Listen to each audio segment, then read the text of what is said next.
Here is the opening.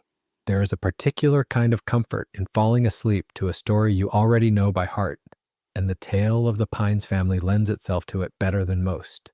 You know the mystery is coming. You know what waits in the woods outside the town of Gravity Falls, Oregon. And you know that the old man running the tourist trap is hiding more than he lets on, so none of it needs to keep you awake. The voices are already familiar, the cadence of a summer that has already happened, and in that half-awake state where the room goes soft and the words begin to blur together, the plot does not pull at you the way it once did. It simply holds you. You can drift toward the edge of sleep and let the twins wander that forest without you, knowing the shape of everything that comes. Tonight is about one man in particular, not the boy detective, not his sister, but the great uncle whose name sits behind the whole strange machinery of the town, Stanford Pines. Tonight we follow his life from the beginning, from a cramped apartment above a pawnshop in Glass Shard Beach, New Jersey, all the way to the thing he built, beneath the floorboards of a cabin in the woods, and every choice and every loss that carried him from one to the other. Welcome to Pine Hat. Settle in wherever you are. Loosen whatever is still holding you to the day. Let the pillow take the weight of your head, and let your breathing slow to the pace of the telling. There is nowhere you need to be, and nothing you need to follow closely. The story will carry itself, and it will carry you with it, gently, for as long as you care to listen. Before there is a portal, before there is a shack with a neon sign and a mystery painted on its side, before any of the strange machinery that will come to define the name Stanford Pines, there is a town called Glass Shard Beach on the New Jersey coast, and there is an apartment above a pawnshop. This is where the story begins, and it is worth staying here a while in the ordinary place before the extraordinary arrives. The family lives above the shop they run. 2 boys share that cramped upper floor, Stanford and Stanley, and the whole architecture of the life that follows can be traced back to these rooms and to the difference between these 2 brothers. One of them is born different in a way you can see. Stanford has 6 fingers on each hand. It is a small thing, a matter of a single extra digit, and yet the town makes it into everything. To the other children, he is not a boy who is good at things or curious about things. He is a 6-fingered freak, and that phrase follows him. Consider for a moment what it does to a child to be named by his difference before he has had the chance to name himself by anything else. The extra finger becomes a label, and the label becomes a target, and the boy learns early that the world has already decided what he is. This is where the second brother matters. Stanley is not the one with the strange hands, not the one the recruiters will one day come to see, but in these early years, he is the one who steps forward. When the bullies find Stanford, Stanley is quick with a comeback and quicker to stand beside him, brushing it off with a joke and a promise that better days are coming. This is not a single heroic afternoon. It is a habit, a pattern, something that happens regularly across their childhood. You should hold on to that because it tells you what these 2 are to each other at the start. One brother is marked as an outcast. The other brother refuses to let him stand alone. That is the foundation, and everything that goes wrong later goes wrong on top of it. There is a moment in the flashbacks of the episode that captures the whole of their bond in a few words. Stanford is discouraged, worn down by the town and by the way it looks at him, and Stanley tries to lift him. He says, and these are the words as they are spoken, "Hey, chin up, buddy. Look, one of these days, you and me are going to sail away from this dumb town." Think about what that sentence contains. It is a promise, and it is a shared dream, and it is an escape plan all at once. The 2 of them together on the water, leaving Glass Shard Beach behind. Not one of them and then the other, the both of them side by side sailing away.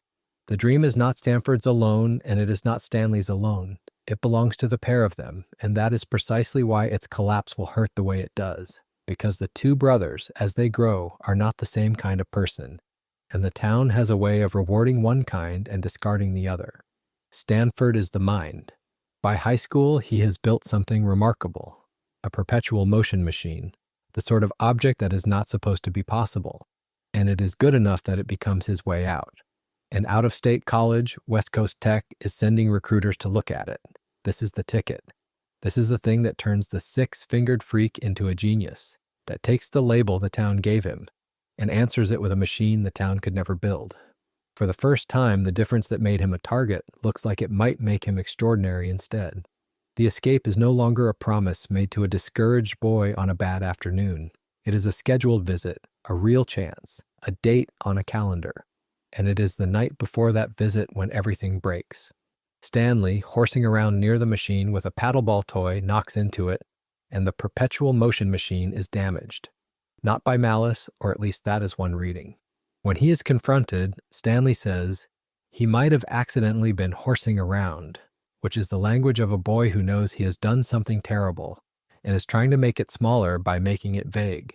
But Stanford does not accept it as an accident. He believes it was deliberate. He accuses his brother of sabotage, of ruining the machine on purpose, and in that accusation, you can hear the years turning. The brother who once stood between Stanford and the world is now, in Stanford's eyes, the one who has ruined it. The defender becomes the saboteur. Whether that is fair is one of the questions the whole series will circle back to, and the episode does not hand you an easy answer. What happens next is not decided by the brothers at all. It is decided by their father. Philbrick Pines looks at the broken machine and the ruined opportunity, and he does the arithmetic in the coldest possible terms. He blames Stanley for costing the family potential millions, and then he says the words that end the childhood entirely. Until you make us a fortune, you're not welcome in this household. Read that sentence slowly because it is one of the cruelest, most quietly brutal lines the show ever gives you. It is a father telling a teenage son that his place in the family is conditional, that belonging is something to be earned back in currency, that the door is closed until the money arrives. And so Stanley is thrown out, a teenager, put out of the only home he has, over a paddleball and a machine and a father who counted the loss in millions. That expulsion is the hinge of the whole story. It sets up an estrangement that lasts more than a decade, the brothers separated not by distance alone, but by accusation and by exile. The dream of sailing away together, the you and me of that early promise, is severed in a single night. Only one of them is being groomed to leave Glass Shard Beach with the town's blessing, and now the other is being forced to leave it in disgrace. They both get out, in a sense, but they get out alone, and in opposite directions, which is the exact opposite of what the promise had been. And here is the irony that the episode lets sit without comment. Stanford, the brother who kept his place, does not actually get the future the machine was supposed to buy. With the demonstration ruined, West Coast Tech is closed to him. He does not go to the prestigious out-of-state school the recruiters represented. He enrolls instead at Backupsmore University, a place the episode describes plainly as somewhere that wasn't anyone's first choice. Let that name sit for a second. Backupsmore. It is a joke and it is a wound at the same time. The genius who built the impossible machine, the boy whose difference was finally going to become his distinction, lands at the backup school, the consolation, the place you go when the real doors have shut. Both brothers lose that night. One loses his home, the other loses the exact future the home was sacrificed to protect. Neither of them wins. It is a story about class as much as it is about family. A pawn shop is a business built on other people's losses, on things sold in desperation and bought back if you are lucky, and the two boys grow up inside that logic. Their father applies it to his own children without apparent difficulty. Value is measured in fortunes made and millions lost. A son is welcome or unwelcome according to what he can produce. The boy with 6 fingers is worth something because he can build a machine, and the boy who broke the machine is worth nothing until he can replace the money. The whole cruelty of the household is that it treats love the way the shop downstairs treats merchandise, as something with a price attached, a word about how this came to us because the craft of it matters. The episode is called A Tale of Two Stands, and it was written by Josh Weinstein, Matt Chapman, and Alex Hirsch, directed by Sunil Hall, and it first aired on Disney XD on the 13th of July in the year 2015. That is worth knowing because an origin story this careful does not happen by accident. The choice to open Ford's life not with the supernatural, but with a bullied child and a loyal brother and a father counting money, that is a deliberate act of storytelling.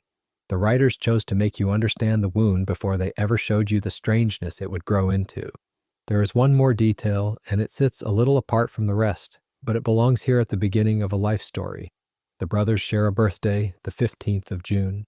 That is the day they were both born, twins arriving together into the apartment above the shop. And it happens to be the same real-world date that Gravity Falls itself premiered, the 15th of June of 2012. Ninguém em nome de Alex Hirsch, o criador da série, alguma vez confirmou publicamente se esta sobreposição foi mesmo intencional. E por isso, por mais estranho que pareça, continua a ser uma daquelas coincidências que os fãs adoram discutir sem uma resposta definitiva. But it is a pleasant kind of coincidence, the sort that makes you feel the seam between the story and the world thin out for a moment. The twins are born on the day the show is born. Two beginnings on the same date, one inside the fiction and one outside it. So this is where Stanford Pines starts, not as a myth or a mystery or a man behind a portal, but as a child with an extra finger on each hand, in a small town that would not let him forget it, with a brother who fought for him and a father who priced him. The genius and the outcast are the same boy, and the brother who defended him is the brother who will be blamed and cast out. And the future that all of it was meant to secure slips away anyhow. Everything the series will build stands on this ground. Before the extraordinary, the ordinary, before the legend, the boy above the pawn shop. Consider how much of a life can turn on a single wrong reading of the evidence. Not a lie told, not a betrayal committed, but a conclusion drawn too quickly from too little and then never revised. The episode that carries this weight is the same one, the 12th of the second season and the 32nd episode overall. It is worth pausing on the fact that a story about how two brothers came to misunderstand each other took 3 writers to assemble, as if the show wanted the origin of the rift to feel constructed rather than confessed. To understand the split, you have to begin before there was anything to split. The brothers grow up in a place called Glass Shard Beach in New Jersey, and as children they find a wrecked boat and rebuild it together. This is the detail that everything afterward has to be measured against. 2 boys salvaging something broken, making it whole with their own hands. Ford is the one who names it. He calls it the Stana War, and the name matters because it is Ford, the future genius, the one who will spend his life obsessed with the singular and the strange, choosing to name their shared vessel after his brother and himself as a single unit. The plan is to sail around the world as adults, not one of them alone. The 2 of them together on a boat that only exists because neither could have built it by himself. Hold on to that image, because the show gives it to you precisely so it can take it away. Their father is a man named Philbrick Pines, and Philbrick is the second force in this story, the one who converts a private grief into a permanent exile.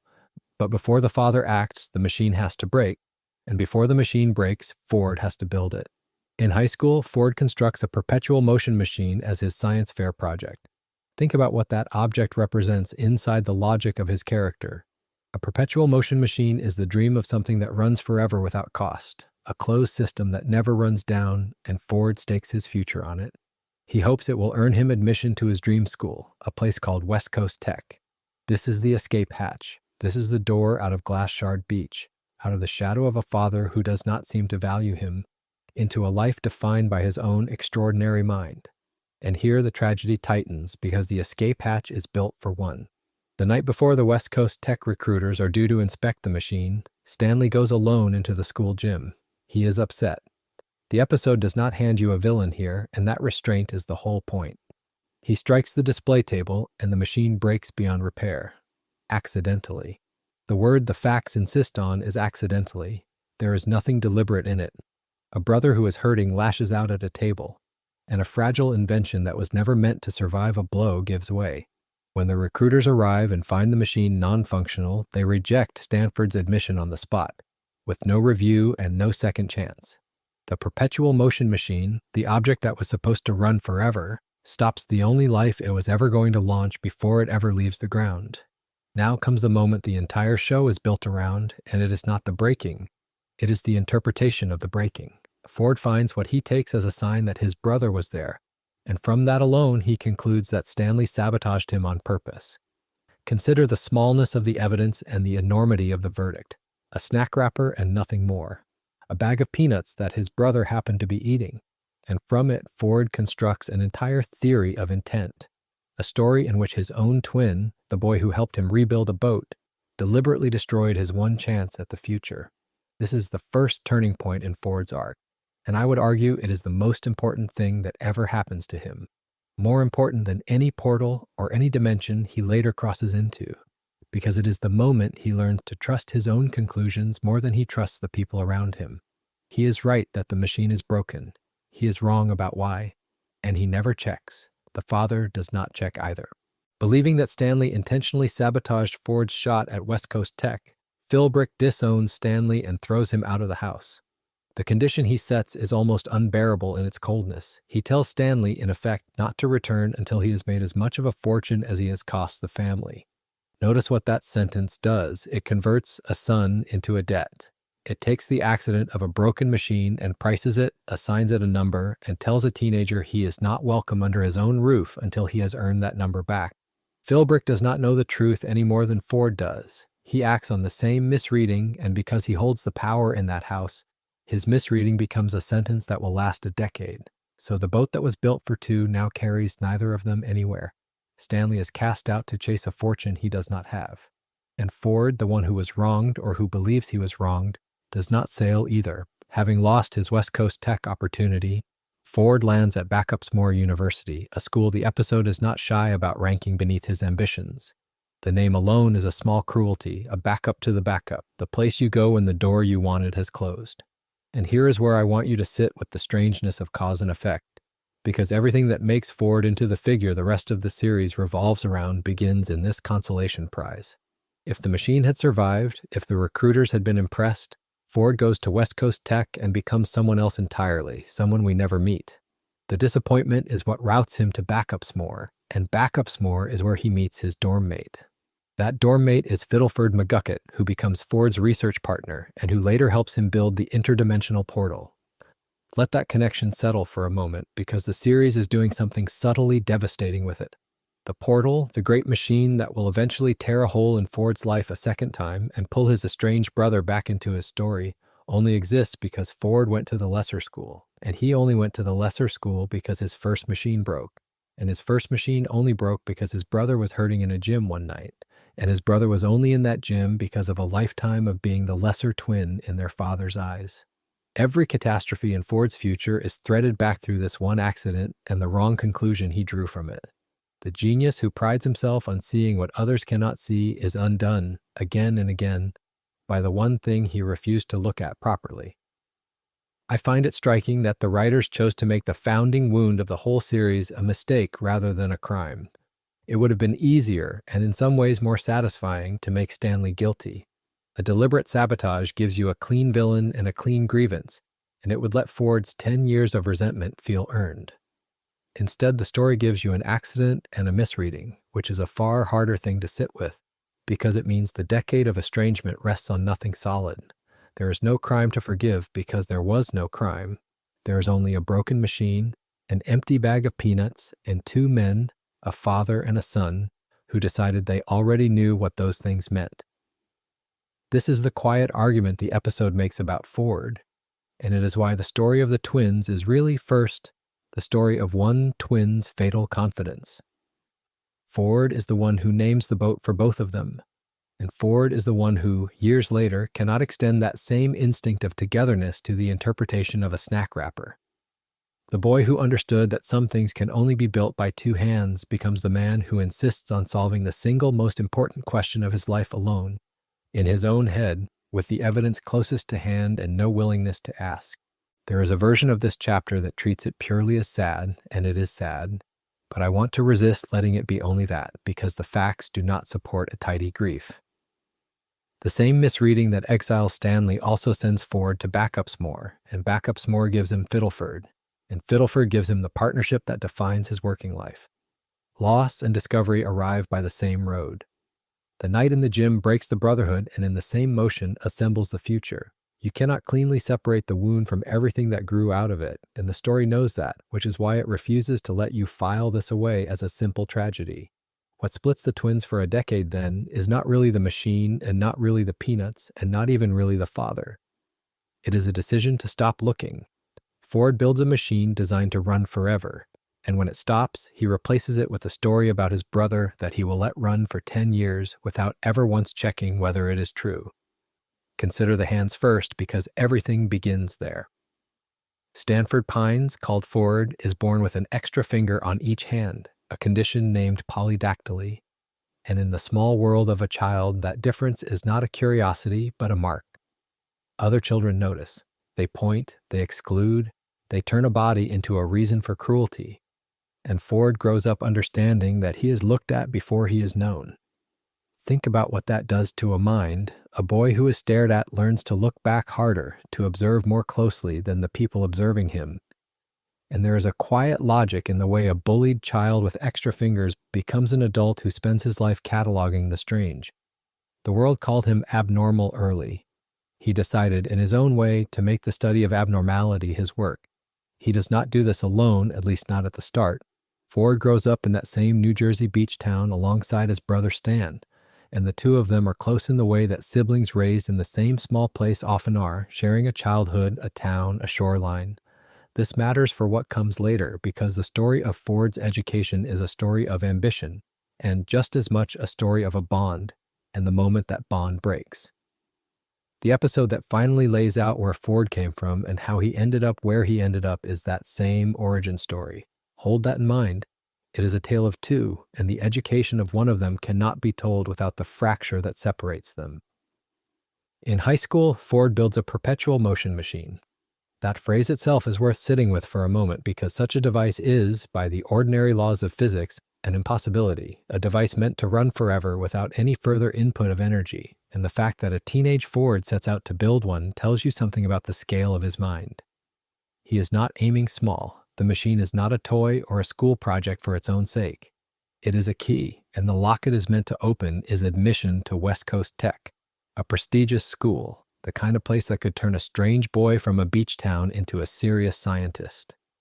The machine is Ford's ticket out and up. Everything he is, everything he wants to become, is loaded onto that one invention. And then it is wrecked. Stan, his brother, accidentally damages the perpetual motion machine, and that accident costs Ford his acceptance to West Coast Tech. Notice the word accidentally because the series is careful about it, and so should we be. This is not sabotage in the sense of malice. It is the kind of catastrophe that happens between people who love each other, a careless moment with enormous consequences, and the size of the consequence is what makes it unbearable. One school, one machine, one brother's mistake. The future Ford had engineered for himself simply vanishes, not through any failure of his own intelligence, but through an event outside his control. And if you have ever watched a plan you poured yourself into collapse because of something you could not prevent, you understand the particular grief of that moment. The damage does not stop at the machine. Their father, Philbrick Pines, responds to the ruined invention and the lost scholarship by disowning Stan and forcing him out of the house. Think about the household this reveals, a father who measures his sons by what they can achieve, who sees a broken machine and a broken opportunity, and decides that one son is now worthless, worth expelling into the world with nothing. Philbrick does not weigh the accident against a lifetime of brotherhood. He does the cold arithmetic of ambition and disinheritance, and Stan is cast out. This is the moment the two Stans of the title begin to separate. One brother pushed into exile, the other left behind with a future now clouded, and the family that raised them both in Glass Shard Beach comes apart over a single ruined device. Rejected by West Coast Tech, Ford does not stop. He settles for Backupsmore University, and the name is a joke the show is telling on purpose, a second choice announcing itself as a second choice. This is not the gleaming institution Ford dreamed of. Backupsmore is a lesser place, a fallback, and its proudest selling point, the thing it can offer to reassure incoming students, is that its dormitories are mostly free of bugs. Picture that. A university whose chief boast is that the rooms are mostly, though not entirely, without insects. It is a long fall from a prestigious school of technology, and a lesser man might have treated Backupsmore as a defeat to be endured, a place to hide from a life that did not happen. Ford does the opposite, and this is the turn in the story that reveals his character more clearly than any of the earlier scenes. At Backupsmore, he completes his doctoral program 3 years ahead of schedule. Consider the discipline in that. He takes the disappointing school, the fallback, the place with the bug-free dorms, and he moves through its highest program faster than it was designed to be moved through, finishing years early as though the ordinary pace of achievement does not apply to him. The rejection did not diminish his mind. If anything, the second-rate setting throws his brilliance into sharper relief, because genius at a great university can be explained away by the university. Genius at Backupsmore has nowhere to hide. It is simply Ford. His thesis is nationally ranked, and that ranking earns him a research grant substantial enough to make him independent. This is the moment the disappointment finally converts into freedom. A grant of that size is not merely money, it is independence, the ability to choose his own question and pursue it without asking anyone's permission. And for a man whose entire early life was shaped by other people's judgments, by bullies and a disapproving father and an admissions office that turned him away, that independence must feel like the first real air he has breathed. The boy who was stared at now holds the means to look wherever he wants to look. The question is only where he will point that attention. He is not entirely alone in this either, and it is worth marking the second important person who enters his life at Backupsmore. Ford meets Fiddleford McGucket there, a mechanic, and McGucket becomes his research partner. There is a quiet symmetry in it. Ford lost one collaborator, his brother, the person who worked alongside him and then broke the machine.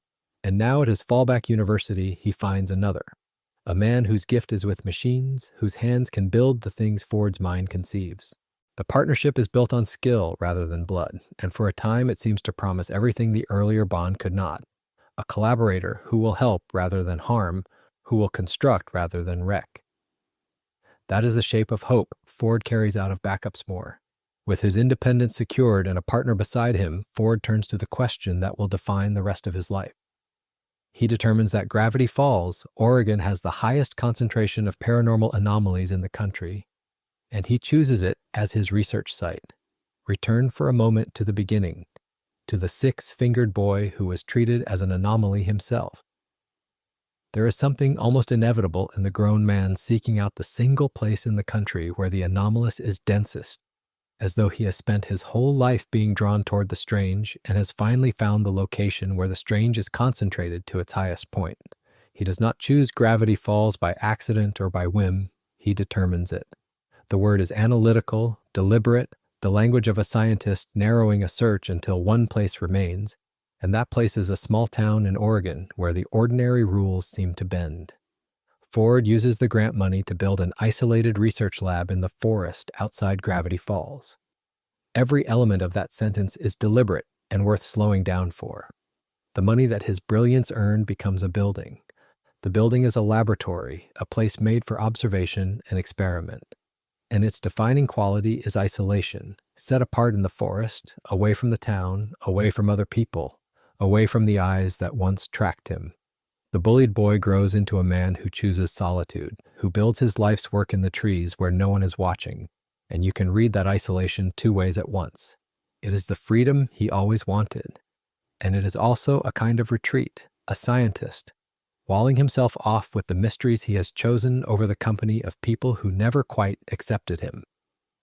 Beneath that forest lab, with Fiddleford McGucket's help, Ford builds a dimensional portal in an underground chamber. This is the point where the story tips from ambition into something larger and more frightening, though the facts here are spare and we should let them stay spare.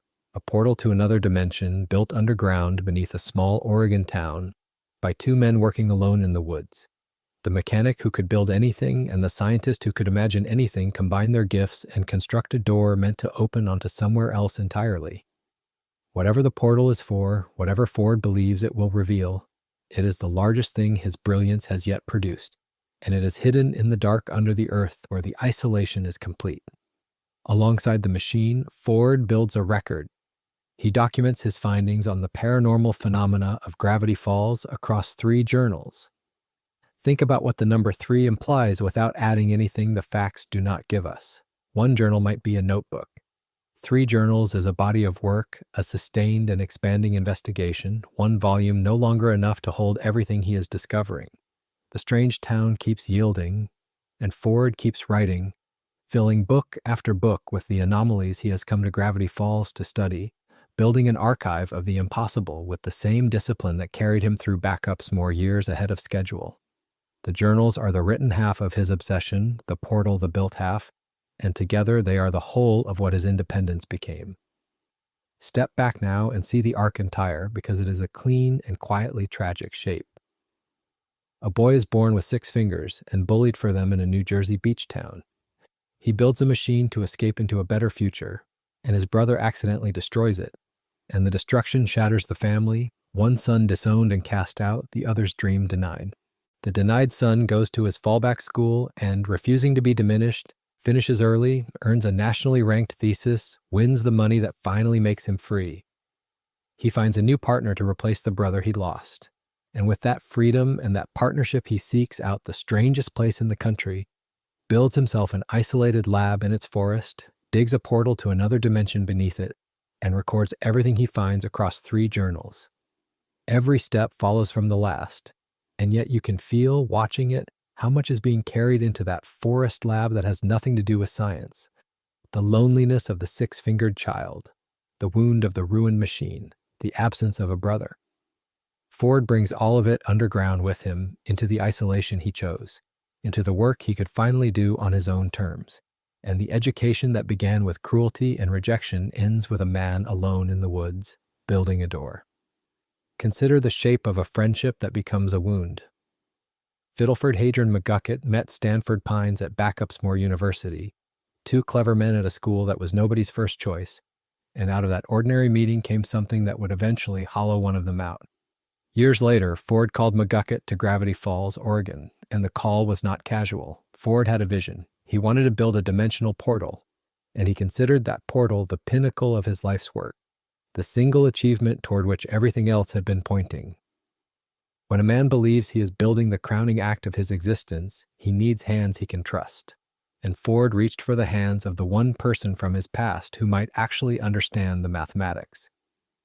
He recruited his friend. That word, recruited, is worth holding on to because it places the origin of what follows squarely with Ford.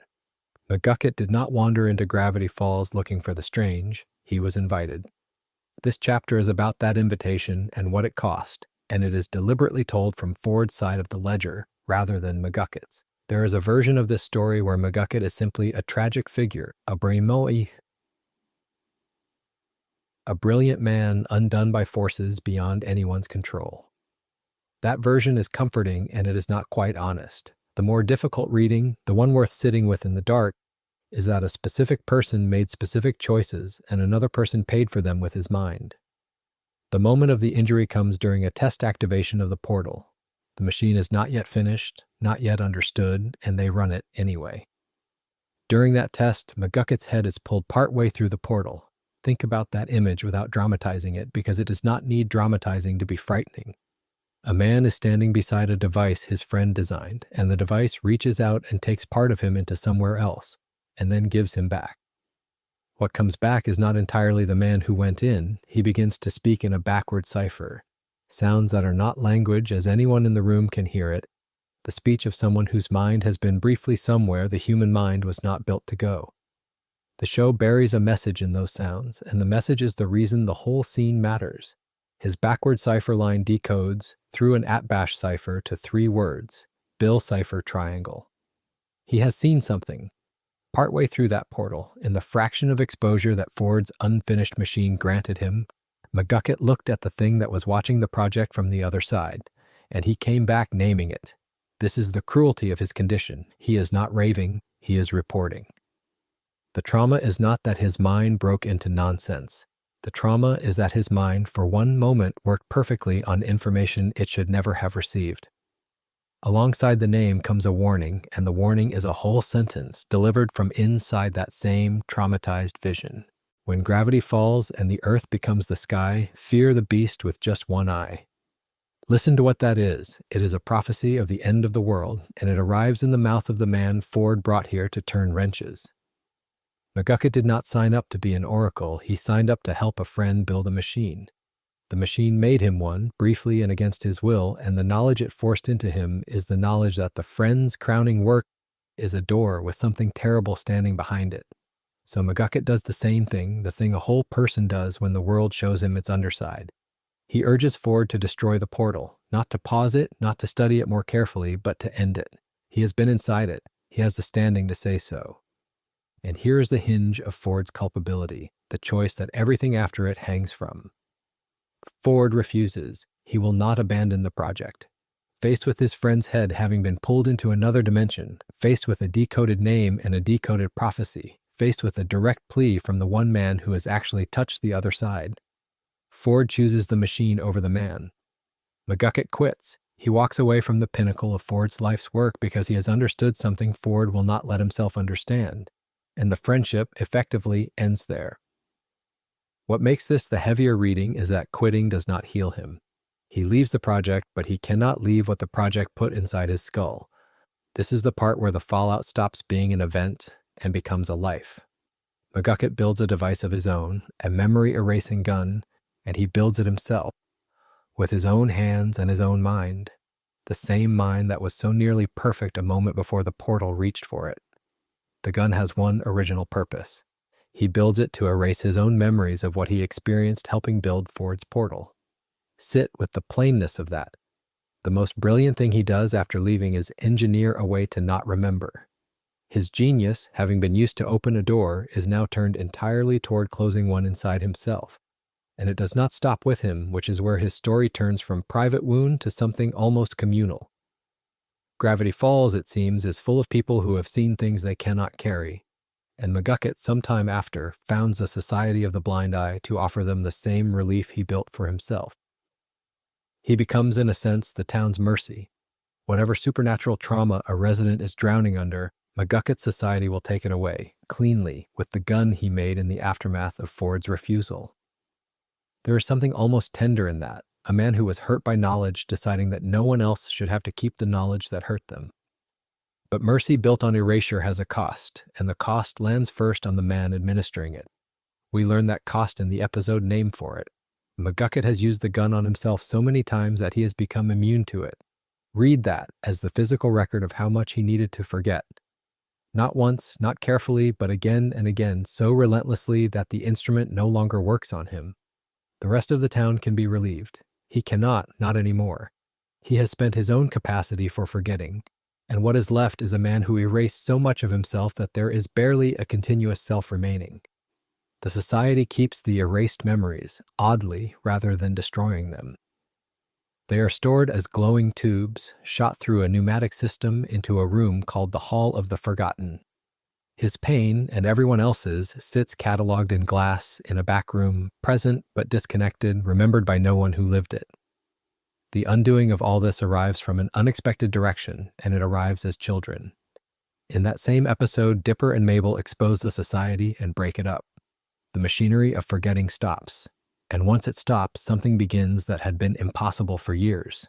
McGucket starts to recover fragments of his lost memories. Notice that word, fragments. The show does not grant him a clean restoration here. It gives him pieces, shards of a life he spent decades scattering on purpose, returning slowly and out of order.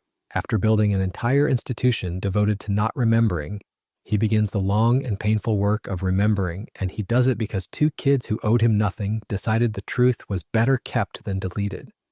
The end of his arc, when it comes in the finale, is almost defiant in its generosity toward him, and it is worth understanding what that ending is answering. In Weird Mageddon 3, Take Back the Falls, McGucket's full memory and intelligence are restored. The man returns. The mind that was so nearly perfect at the edge of the portal comes back whole, and the first thing he does with it is build. He designs the Shacktron, turning the Mystery Shack into a giant mech to fight Bill Cipher. Hold the two images side by side because the show clearly wants you to.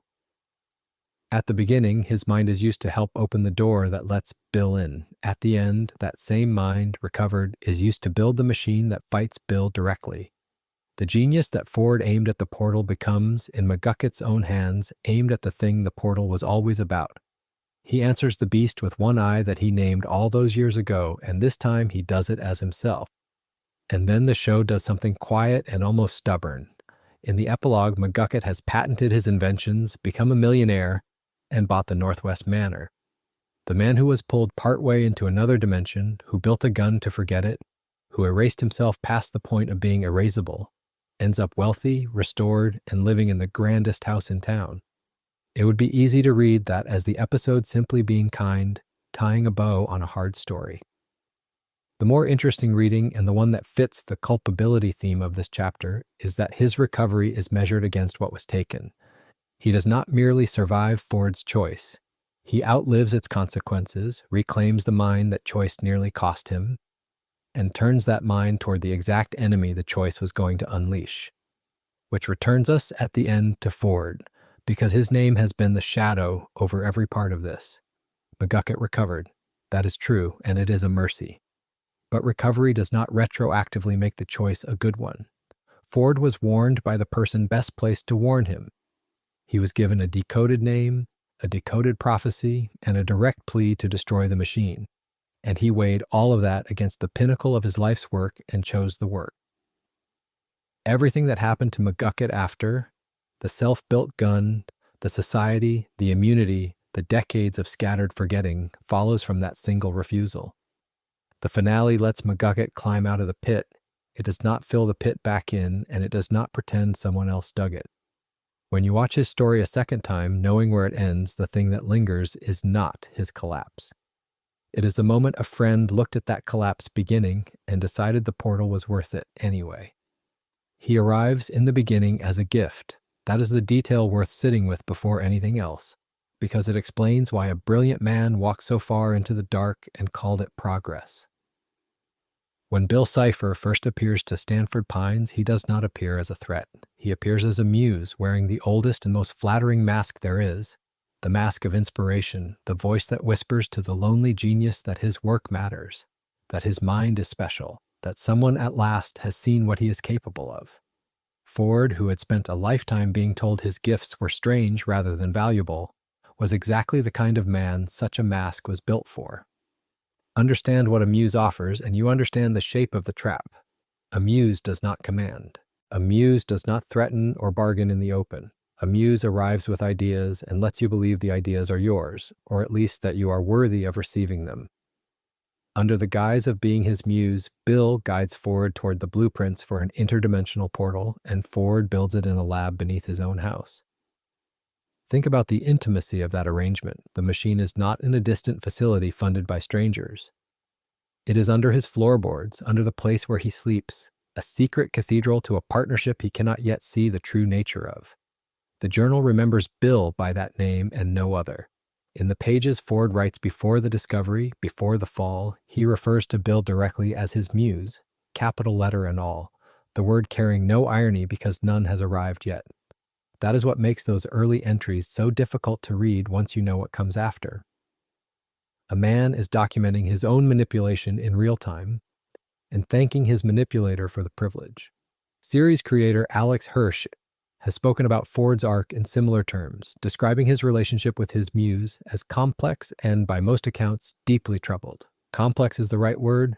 A con ends when the mark stops paying, and this never ended. This was something closer to devotion. Consider the offer that shows more than any other how deep the trust ran. According to the journal, Bill offers to take control of Ford's body while he sleeps, so that the muse can keep working on the portal through the night. And Ford agrees. Let that land. He hands over the one thing a person is supposed to guard above all others, his own body, his own hours of unconsciousness, and he does it because the work is going so well. He wakes to find complex equations already written on the page, equations he does not remember producing, and rather than feeling violated, he feels vindicated.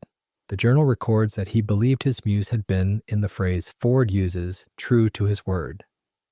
The proof of the betrayal and the reward for the trust were the same thing. That is the elegance of it, and it is a cruel elegance.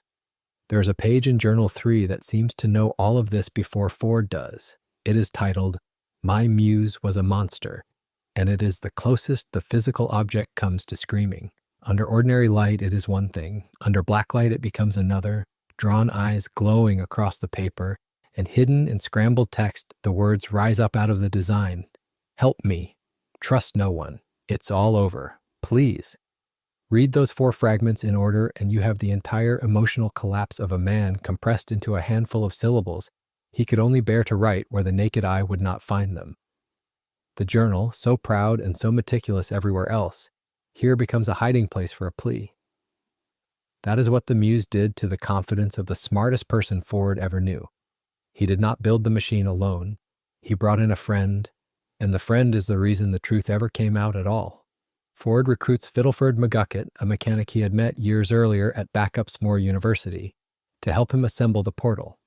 Here, the story briefly widens from a private haunting into something with 2 people in the room, which matters because a second witness is the one thing a manipulator built for isolation cannot fully control. Fiddleford is a fixer of things, a practical mind brought in to make the impossible thing run. He has no idea what the Muse is or that there is a Muse at all. He simply trusts his old college friend. On the 18th of January 1983, they run the first activation trial, and the machine on its very first breath reaches out and takes someone. A rope tangles around Fiddleford, and he is pulled through the portal, head first, into whatever waits on the other side, before being hauled back. It is brief, it is long enough. Whatever he sees in those seconds does not leave him. He returns muttering, and what he mutters is a warning, garbled, half sense and half terror about the beast with just one eye. And folded into that warning is a phrase spoken backwards, a phrase that means nothing until you run it through an @bash cipher, at which point it resolves into 3 words: Bill Cipher Triangle. The man who never met the Muse came back from the other side already knowing its name. That is the hinge of the entire chapter, and it deserves to be seen clearly. Ford, who lived beside Bill for years, who slept while Bill worked, who filled a journal with the word Muse, could not see the truth from the inside. Fiddleford, given one accidental glimpse from outside the frame, brings back the name in a single, traumatized sentence. Betrayals often work like that. The person closest to the deception is the last to name it, because naming it means admitting how much of their own life was built on the lie. It took someone else's terror to break the spell. The warning makes Ford suspicious of his Muse at last, and suspicion leads to confrontation, and the confrontation gives him the thing he had traded away without knowing it, the truth. Bill had lied to him from the first appearance. The portal was never an instrument of discovery.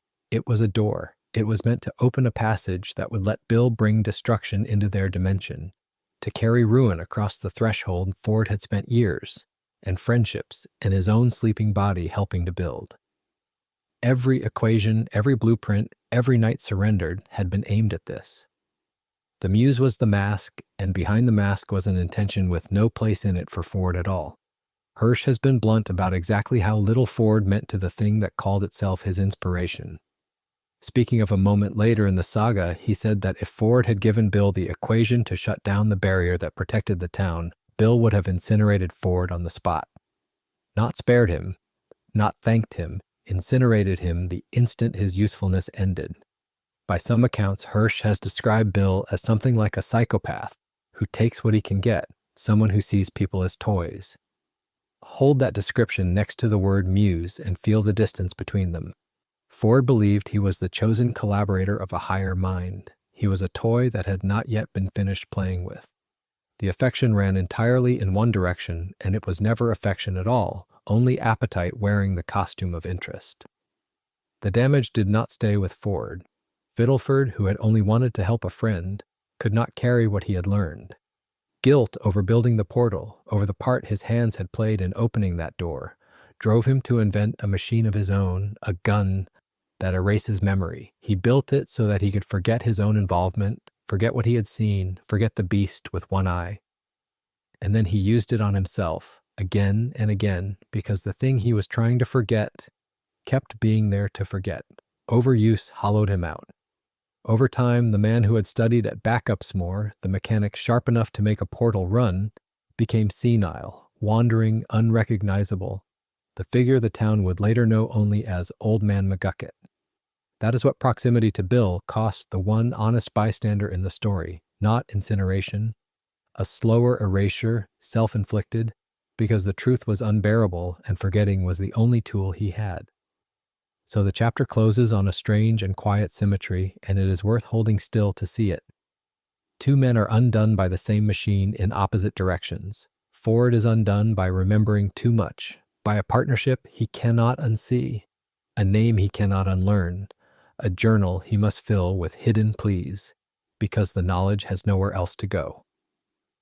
Fiddleford is undone by trying to forget, by firing that erasing light into his own mind until there is barely a mind left. And at the center of both ruins sits a triangle who called himself a Muse, who offered inspiration and took a body, who promised a doorway to knowledge and built a doorway for destruction, and who, if the equation had ever landed in his hands, would have burned the man who trusted him and moved on without a pause. The Muse was a monster. Ford wrote it himself in glowing ink, where he hoped no one would look. He was right about everything except how long it would take to admit it. There is a moment near the end of Season 2 in the episode called Not What He Seems, when the show stops being a mystery about a town and becomes a mystery about a man. Two government agents named Powers and Trigger arrive at the Mystery Shack and arrest Grunkle Stan. The charge is that he has stolen chemical waste, and the reason he has stolen it is to power a machine that has been hidden beneath the shack this entire time in a basement the children never knew existed. Consider how quietly the series has kept this secret. The whole engine of the plot has been humming under the floorboards, and the audience, like Dipper and Mabel, has been standing on top of it, distracted by the cheaper mysteries above. What unsettles the twins first is not the machine, it is the paperwork. Dipper and Mabel find fake identification documents and old newspaper clippings, and the clippings suggest something impossible, that a man named Stanford died decades earlier. The name on the grave is the name their great-uncle has been living under. That single detail is the crack through which all the doubt pours in. If the man they call Grunkle Stan is not Stanford, then who has been raising them this summer, and why has he lied about even his own name?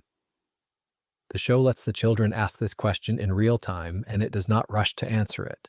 The climax of that episode is built almost entirely out of trust. The machine can be activated, but activating it is dangerous, and Dipper objects. He does not want Stan to touch it. Mabel is the one who has to decide, and she decides to believe in her great-uncle. Despite Dipper's objections, Mabel lets Stan activate the machine. Think about what the episode is asking of her in that instant. She has just learned that this man has lied about his identity, forged documents, stolen to keep a secret device running, and she is being asked, with the world seeming to tear apart around them, to trust that he is not a villain. She chooses faith over evidence. And out of the portal, at the very end of the episode, a man emerges, a man later revealed to be Stan's twin brother, Ford. The episode signs off with one of the show's buried ciphers, an in-credits cryptogram, and when it is decoded, it reads, "The original mystery twins." That phrase is doing a great deal of work. Dipper and Mabel are the mystery twins the audience has followed all along. The cryptogram tells us there was an earlier pair, an older set of twins, whose story sits underneath the summer like the machine sits underneath the shack. Everything the children have been living has been an echo of something their elders lived first. The next episode is the answer, and it opens the past by way of flashback. We meet the brothers young. Ford is the gifted one, the one whose mind bends toward invention, and his talent has produced a science fair project, that same impossible machine, the kind of object that a certain kind of boy builds to prove that he belongs somewhere larger than the town he was born in. The project works well enough to earn him something rare, admission to a college called West Coast Tech. For Ford, this is escape, achievement, a future. For Stanley, his twin, it is a different thing entirely. It is the moment his brother is chosen and he is not.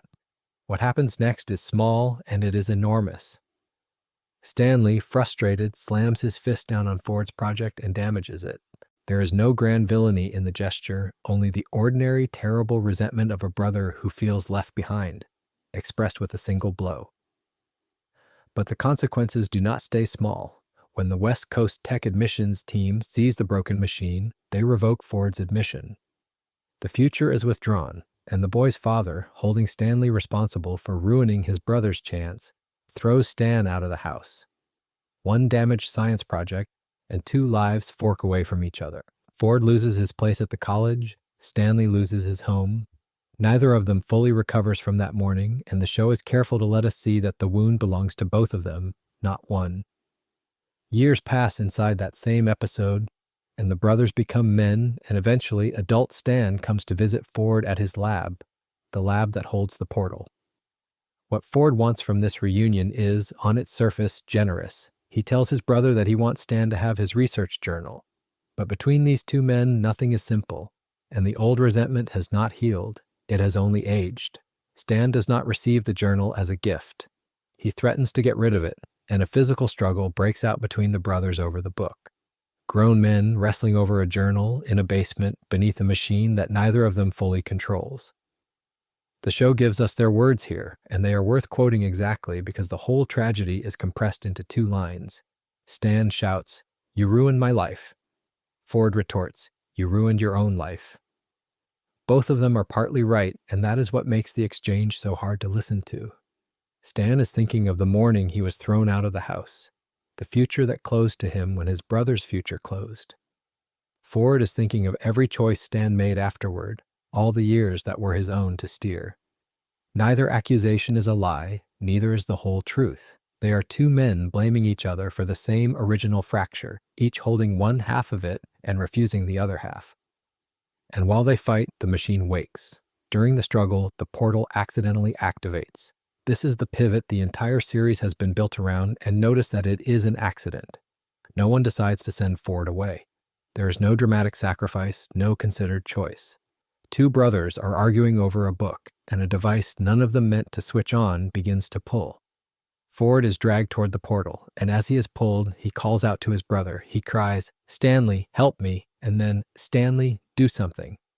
Stan reaches for him. Stan screams his name, "Stanley, and it is not enough. Ford is pulled into the portal and disappears. What Stan is left with is a single sentence spoken into the empty room. He says, "I lost him." Shortly after, the portal shuts down and breaks, and Ford is trapped on the other side of it, wherever that other side is. Think about the shape of this loss. It is not a death Stan can grieve and close. It is a door that slammed while his hand was still reaching through it, and then the door jammed. His brother is not gone. His brother is somewhere, on the far side of a machine that no longer works, and the only proof that the far side even exists is the fact that Stan watched him vanish into it. The struggle leaves a physical mark as well as a psychological one. During the fight, Stan's back is burned against the portal's control console. This is a small detail with a strange afterlife in the story, because that burn becomes the mark that Dipper and Seuss later notice and mistake for a tattoo, and they set out to investigate it in a 2013 animated short called Stan's Tattoo. Sit with the irony the series planted there.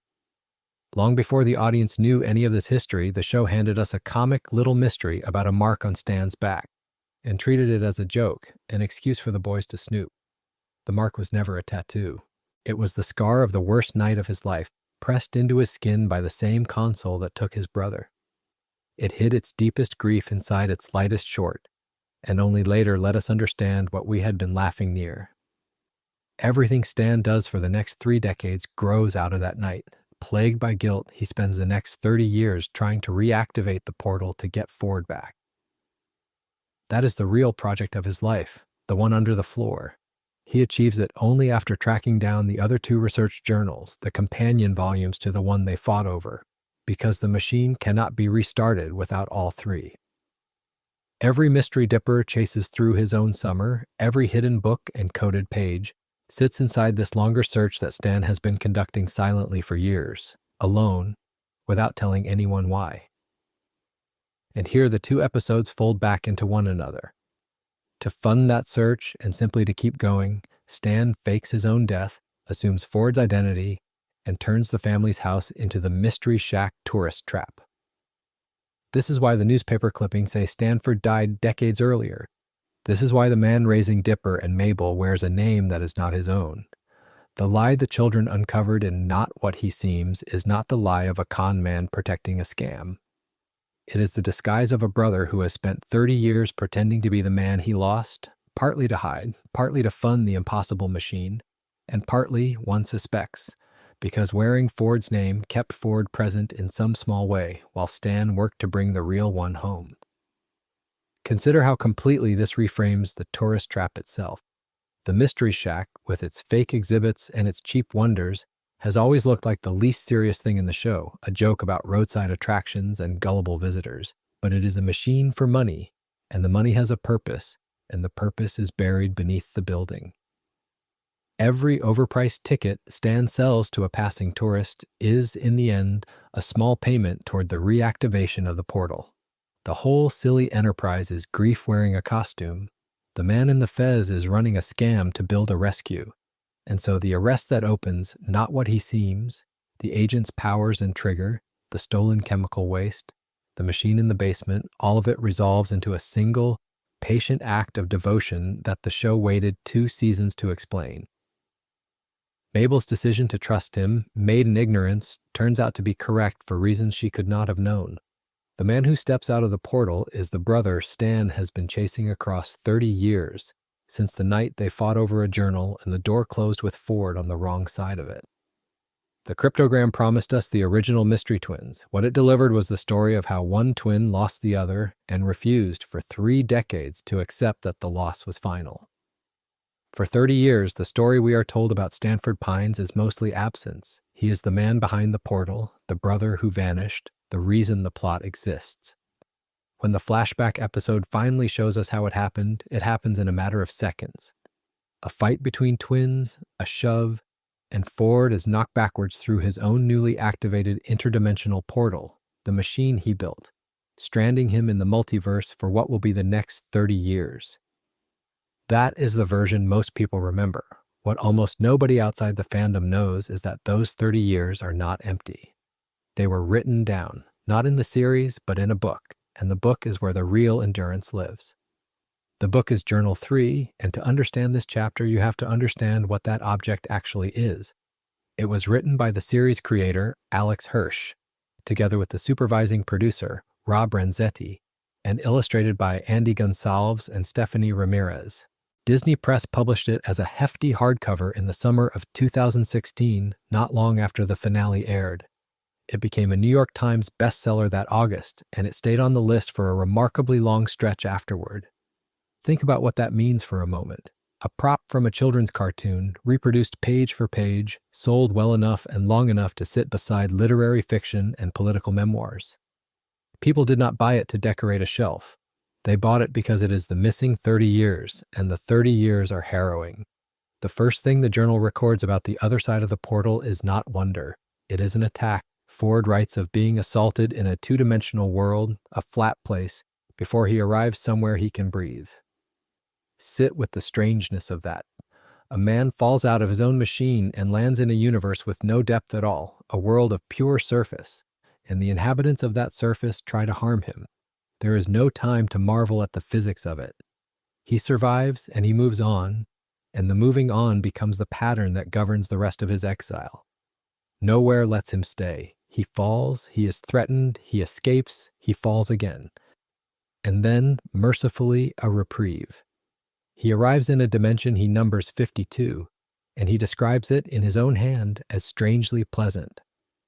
That word, pleasant, carries an enormous weight in context because it is set against a flat world that attacked him. It is the relief of a man who has learned not to expect relief.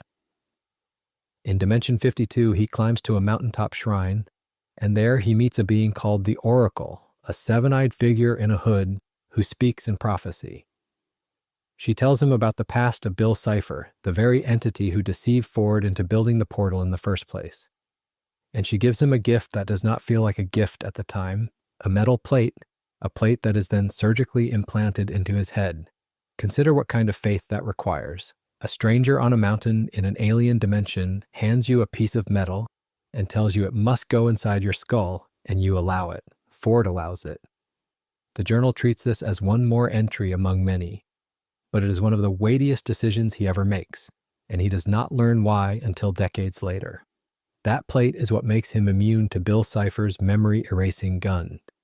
When Weird Mageddon comes, when Bill has him cornered in the finale and could simply erase everything Ford knows, the gun does not work on him. The metal in his head, given by a prophet in Dimension 52, is the reason. A defensive act taken on faith 30 years earlier becomes the hinge the whole endgame turns on. He could not have known. That is precisely the point. Not every dimension is a shrine, and this is where the journal reveals something about the texture of survival that the show never had room for. Ford documents a place the journal calls the finger dimension, a world whose inhabitants are fixated entirely on fingers. Because Ford was born with those extra fingers, the very trait that made him an outcast as a child, the very thing that gives the journals their 6-fingered hand symbol, the inhabitants of this dimension crowned him king. For a brief while, the anomaly that isolated him on Earth makes him royalty in another universe, and then a 7-fingered being arrives and outranks him, and the crown is gone as quickly as it came. There is a quiet, almost bitter comedy in that. The thing that sets you above everyone is only ever the thing that sets you above everyone until someone more extreme walks in. Ford's whole life had been shaped by that six-finger difference, and out in the multiverse it buys him a throne and loses him a throne inside a single entry. The journal keeps cataloging, and the catalog itself reveals something about the man keeping it. He records Dimension Redentis 7, home to hairless, gopher-like people. There is a land of the blind, a dimension whose entire population cannot see except for its one-eyed king, an old proverb rendered literal and given a monarchy. From a casino dimension, he was permanently banned, caught counting cards. Read those entries together, and a portrait emerges of how Ford stayed sane. He was doing what he had always done, observing, classifying, numbering, giving names to the impossible, so that the impossible could be held at arm's length and studied. A lesser mind would have been shattered by a flat world and a shrine and a finger-worshipping kingdom in the space of a few pages. Ford turns them into fieldwork. The scientist's habit of documentation is not a quirk here. It is the survival mechanism. To write it down is to insist that it can be understood, and to insist that it can be understood is to refuse to be broken by it. But observation alone was never going to be enough, because Ford did not think he was merely a traveler. He thought he was being hunted, and he intended to fight back. Across those years, he built a weapon, the quantum destabilizer, assembled from parts he stole from across multiple dimensions. Stealing across the multiverse has consequences. The journal is honest about them. Building this weapon made Ford a wanted criminal in parts of the multiverse. He later powered the device with a substance called unobtainium, a name that is itself a small joke, the fictional catch-all for the material you cannot get made real. Here's the transformation this chapter is really about. The young Ford who fell through the portal was a curious man betrayed by a demon. The Ford who spent 30 years out there became something harder and more dangerous, a fugitive, a thief with a purpose, a man who would break the laws of other worlds because he had decided that one specific entity had to be destroyed, and everything else was secondary to that. That paranoia, that single-mindedness, is the through line, and the journal even winks at where it came from. On the page Ford titles My Travels, there is a caption noting that he once got into a fistfight with a talking chair in another dimension. Some fans read it as a deliberate nod by Alex Hirsch to a similar living furniture gag from the world of Rick and Morty. The joke matters beyond the joke. It places Ford's exile in the same imaginative neighborhood as Rick Sanchez, another brilliant, damaged man who treats infinite universes as a place to be angry in. Hirsch is telling you lightly what kind of story the missing 30 years belong to. Not a wonder-filled odyssey of discovery, a grinding, lonely, sometimes absurd war of one man against a cosmos that keeps trying to hurt him, in which even the furniture might take a swing. And this is the version of Ford that the series never quite had time to give you, because the story is about the reunion, the family, the town. The journal is about the man before he came home, and the man before he came home is not entirely the man who left. He fell through a machine he built, betrayed by the being who tricked him into building it. He was attacked in a world with no depth. A prophet healed him, armed him, warned him, and he did not understand the warning until the war arrived. For the span of an afternoon, he was a king and then a nobody. He became a criminal in the pursuit of a single act of revenge. Every one of those experiences is written in his own hand, catalogued, numbered, survived. When you next watch the show and see the grim, guarded, six-fingered man who steps back out of the portal, you can understand him differently now. The thing that came home was not lost for 30 years and then found. It endured for 30 years, and it wrote everything down because writing it down was the only way to stay whole. There is a moment at the end of the mid-season finale that the show had been building toward for a season and a half. And when it finally arrives, it does not resolve anything. It only opens a door. In Not What He Seems, which first aired on the 9th of March 2015, Stan's long-lost twin brother emerges from the interdimensional portal, and Stan looks at him and identifies him as the author of the 3 journals. The episode ends there, on the face of a man nobody in the audience had ever seen alive. The end credits cryptogram for that episode decodes to a single phrase, the original mystery twins, which reframes everything that came before it. The mystery of Gravity Falls, the story gently tells you, did not begin with Dipper and Mabel. It began with two brothers, one of whom has been missing for a very long time. Think about the weight Stan has been carrying up to this instant. He has lied to two children who trust him. Branded a fraud and a possible madman, he has stood in the basement of his own tourist trap and thrown a switch that the government believed could tear a hole in the world, and he has done it anyway, in front of the niece and nephew who had every reason to think he was destroying everything. And he has done all of it for this, for the man now stepping out of the light. So consider what happens next in the episode that follows. When Ford steps out of the portal, Stan tries to embrace him. It is the natural gesture, the only gesture, the culmination of 30 years of work compressed into one open pair of arms. And Ford responds by furiously punching him. Not a word of thanks, not a moment of recognition, a fist. The reunion that the entire season has promised turns in the span of a single second into violence. The reason Ford gives, in effect, is that Stan should never have reactivated the portal at all. To bring it back online was to put the world at risk, and Ford, who understands better than anyone what lives on the other side of that machine, is not grateful to be free. He is furious that the door was opened again. And here the show does something painfully understated. It asks you to hold two truths at once. Stan is right that he saved his brother. Ford is right that saving his brother was dangerous. Both men are correct, and their correctness is precisely what makes them unable to reach each other.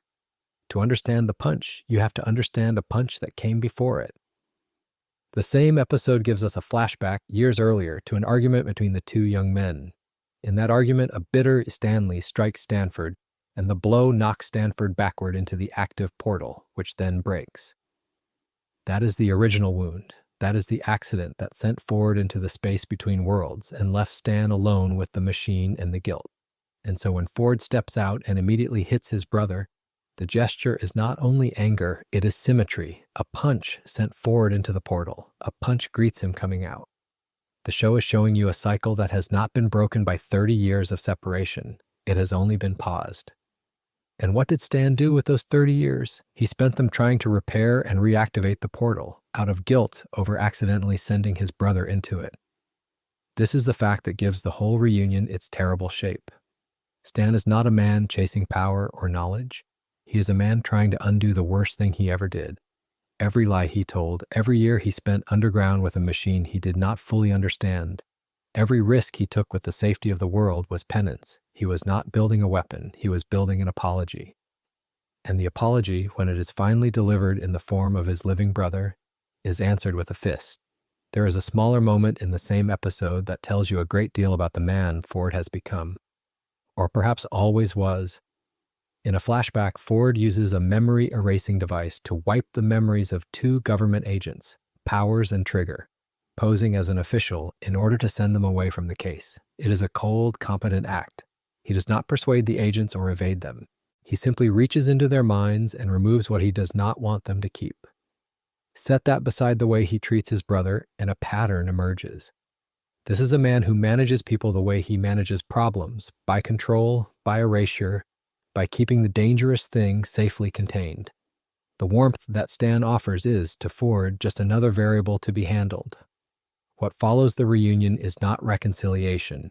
It is a negotiation. Ford proposes a deal. He will stay hidden in the basement of the Mystery Shack, working to fix the damage the portal has done, and in exchange, Stan will give him back his house and his identity, and close the Mystery Shack at the end of the summer. Read that arrangement slowly because it is astonishing in its coldness. Stan spent 3 decades wearing his brother's name, keeping his brother's house standing, running a business under a stolen identity in order to fund the rescue. And Ford's first proposal, freshly returned, is to take all of it back and quietly erase the life Stan built in his absence. There is no gratitude in the deal. There is only accounting. Stan agrees, but he attaches one condition, and the condition is the emotional center of the whole exchange. He will accept the basement arrangement only if Ford stays away from Dipper and Mabel, whom Stan calls the only family he has left. Sit with that phrase, the only family he has left.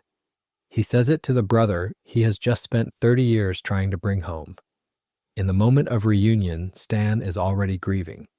He has understood, faster than the audience has, that the brother who came back through the portal is not going to be family in the way he hoped. Ford is a project, a tenant, a debt to be settled. The children upstairs are the ones who love him back. And so Stan draws a line around them and puts his own brother on the far side of it. The show lets one wound sit visible through all of this, unhealed and unaddressed. Stan is hurt that Ford never thanks him for finally freeing him from the portal after 30 years. That is the whole tragedy in miniature, and it comes down to the absence of two words. Ford has been rescued at enormous cost by a brother who gave up his entire life to do it, and it does not occur to him, or he does not permit himself, to say thank you. And Stan notices. Of course he notices. He has been waiting 30 years to hear it, and instead he gets a fist and a contract. What makes this sequence so painful and so unlike the reunion the audience wanted is that it refuses the easy story. It would have been simple to make Ford a hero returning to gratitude, or to make Stan a villain exposed. Instead, the story hands you two brothers who have both been right and both been wronged, standing in a basement, unable to close the distance between them. Ford's distrust is not irrational. He was betrayed once, sent through a portal by his brother's hand, and he has spent 30 years somewhere the rest of us cannot imagine, learning to trust nothing. Stan's devotion is not simple either. It grew out of guilt as much as love, and love shaped by guilt can look a great deal like obsession. When these two forces meet, the result is not warmth. It is a man saying, in effect, "Give me back my house," and a man answering, in effect, "Only if you stay away from the children."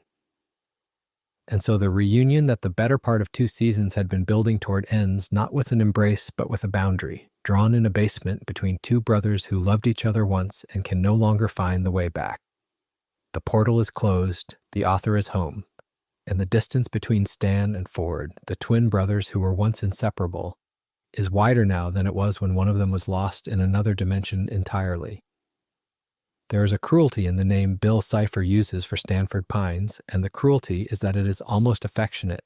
He calls him Sixer, a reference to the 6-fingered hand Ford was born with, the same hand that becomes the symbol on Ford's journals, and later, one of the 10 marks on a wheel meant to end the demon who coined the nickname. Weigh what that means. The being who addresses Ford as an old friend, as a partner from some earlier and warmer time, is the same being who, at the very start of Weird Mageddon, turns him into a golden statue. Bill returns to attack the Pines family, and he does not come alone. He brings allies with him when he takes Gravity Falls, and the first thing he does to the man who once welcomed him is to freeze that man mid-gesture into decorative gold.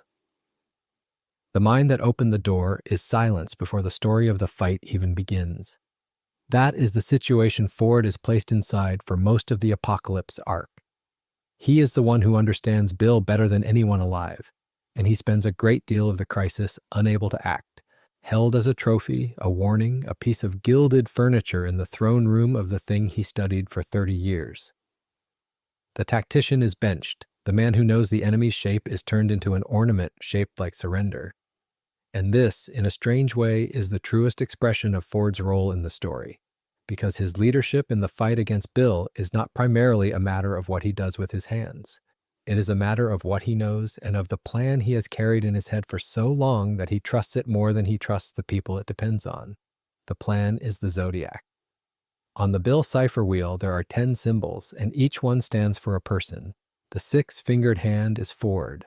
The pine tree is Dipper. The shooting star is Mabel. Around those 3 sit 7 more, and together they name the 10 members who must gather if there is any hope of defeating the demon. When they finally assemble, the 10 are Dipper and Mabel, Stan and Ford, Suze and Wendy, Pacifica and Sheriff Blubbs, McGucket and Gideon. It is an odd congregation. A child con man who once tried to steal the shack stands in the same circle as the deputy of the town he terrorized. A rich girl who spent most of the series looking down on these people holds hands with a handyman. The wheel does not care about their histories. It only cares that they are present and that the circle is unbroken, and the circle breaks. This is the part worth sitting with because it is the hinge of the entire arc, and it turns on the one relationship the Zodiac cannot legislate. The ritual to defeat Bill is interrupted before it can be completed, and it is interrupted for a reason that has nothing to do with Bill's power and everything to do with 2 brothers. The animosity between Stan and Ford, unresolved and decades deep, is what stops the wheel from working. Stan initially refuses to join the plan at all. He is bitter toward Ford, and that bitterness is not a small thing that can be waved away for the sake of the apocalypse. The most powerful weapon these people have assembled is a ring of joined hands, and it fails because two of those hands belong to men who cannot stand to touch each other. Consider what the show is arguing here. It has built, across 2 seasons, a mythology of prophecy and symbols, a wheel drawn on stone, a demon who fears exactly 10 specific souls. And then it says, in effect, that the prophecy is worthless without forgiveness. The machine of destiny will not start because a grudge is jamming the gears. Ford is the architect of the plan, the man who understands the ritual, and he is powerless to make it function until he does the one thing that has nothing to do with dimensions or portals or the study of Bill. Stan only agrees to join after Ford apologizes to him and thanks him. That is the price. Not a spell, not a sacrifice of blood, but an older brother's admission, spoken aloud, that he was wrong and that he is grateful. And even that is not enough to make the ritual succeed, because by the time the apology comes, the moment has already passed and Bill has already struck. The Zodiac, the great weapon, the whole architecture of the wheel, is undone by the exact wound it was assembled to heal. So the fight does not end the way Ford designed it to end. It ends instead with a different instrument. And the story of that instrument is one of the quiet tragedies threaded through the whole show. The memory-erasing gun was not built as a weapon against Bill. It was built by Fiddleford McGucket to erase his own guilt. McGucket helped Ford construct the interdimensional portal, the machine that punched the first hole in the world, and the memories of what he saw through that hole, and the memories of his own part in making it, were more than he could carry. So he invented a device to take them away. He built a gun that could reach into a mind and remove what was there, and he turned it on himself to forget his own complicity. Understand the shape of this. The tool that finally destroys Bill's Cipher exists only because a man could not live with having helped Ford in the first place.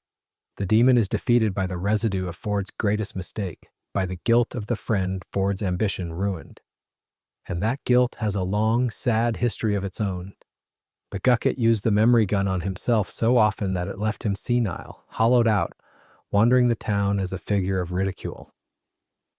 In 1982, he founded the Blind Eye Society, and the society used the same device on other people, erasing supernatural memories from the residents of Gravity Falls, keeping the town ignorant of the strangeness pressing in on it from every side.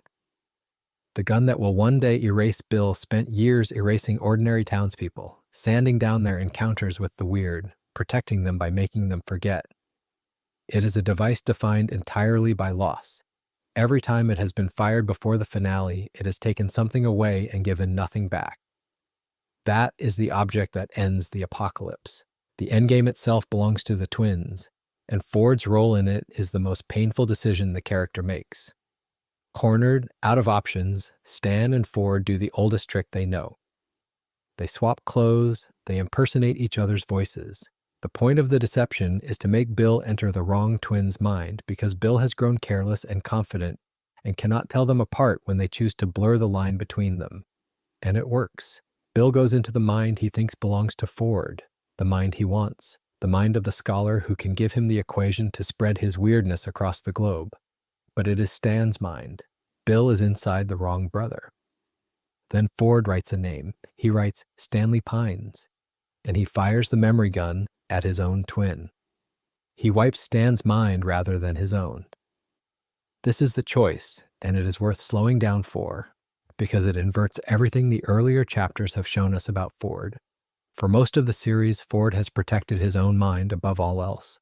His journals, his knowledge, his memories of the portal and the demon, these are the things he has guarded like treasure, the things he crossed dimensions to keep. And here, at the last, he does not protect his mind. He does not offer up his own memories to trap Bill. He writes his brother's name instead, and in doing so, he condemns Stan to lose everything he is. Because Bill is hiding inside Stan's mind at that moment. Erasing that mind erases Bill from existence. The demon has no body of his own now. He lives only in the space he has invaded, and when that space is wiped clean, he has nowhere left to be. What happens inside is almost gentle for something so violent. After the memory wipe, Stan's mindscape self, the version of Stan that exists within his own thoughts, punches Bill Cipher and Bill is destroyed, a single blow and a collapsing mind. And then Stan wakes up with no memory of his family. He does not know Ford. He does not know the children he fought beside. The man who spent 3 decades trying to haul his brother back home has just had his brother sign his name onto a gun and pull the trigger. Ford leads the fight against Bill, and the way he leads it, in the end, is by aiming the weapon at the person who loves him most, and by letting that person walk into the dark, carrying the demon out with him. There is an argument to be made, and I think the show wants us to make it, that this is the only leadership that was ever going to matter. The Zodiac failed because Ford could not repair his relationship with Stan in time. The final victory succeeds because Stan is willing to be the sacrifice, and because Ford, at last, is willing to let his brother be the hero of the ending rather than himself. The apology at the wheel and the name on the gun are the same gesture stretched across the finale. Both are Ford surrendering the thing he values most, first his pride and then his brother's mind, in order to close the door he opened.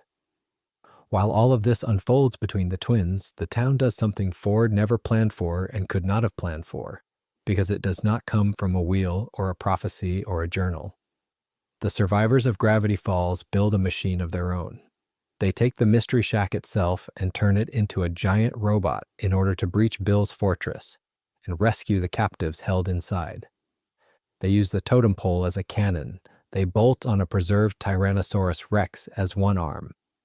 The head of the old Gobblewonker robot becomes a tail. A leg from the Gideon bot completes the frame. It is a creature assembled from the debris of its own past. From every gag and set piece and roadside attraction the series has accumulated, welded into a single lumbering guardian. And it is Seuss Ramirez, not Ford, who gives it its name. He calls it the Shacktron. The man who studied the demon for a lifetime is a statue, and the handyman who works the gift shop is the one who names the weapon that goes to war. The Shacktron does not survive. Bill destroys it during the battle, breaks the improvised giant apart the way he breaks everything he touches. But the wreckage is not the end of it. After Bill's defeat, that same wreckage is reused to rebuild the Mystery Shack. The robot dies and becomes a home again. The pieces that were pulled from the past to fight the apocalypse are gathered up and put back into the ordinary building they came from. There is something in that cycle, the shack becoming a soldier and the soldier becoming the shack. That feels like the whole town's answer to Ford's grand mythology. He offered them a wheel of destiny. They gave themselves a house that could stand up and swing. It is worth remembering, underneath all of this, how recently we had even met the man carrying the weight of the plan. Stanford Pines is voiced by J.K. Simmons, and Simmons first appeared as the character in that second season flashback, which reached Disney XD in July of 2015. For most of the series, Ford was a mystery, an author reduced to a single letter, a hand pressed against glass in a flashback. The audience spent nearly 2 full seasons with the brother, with Stan, before they ever heard Ford speak. And then, having finally been given a voice, having finally stepped into the light as the great intellect who could lead the resistance, Ford spends his defining battle either frozen in gold or standing beside a memory gun deciding whose life to erase. The show gave us the genius late, and then it made his genius almost beside the point. The wheel needed forgiveness it could not compel. The demon fell to a weapon built out of guilt. And the man who understood everything ended the war not by being right, but by writing his brother's name and letting him go.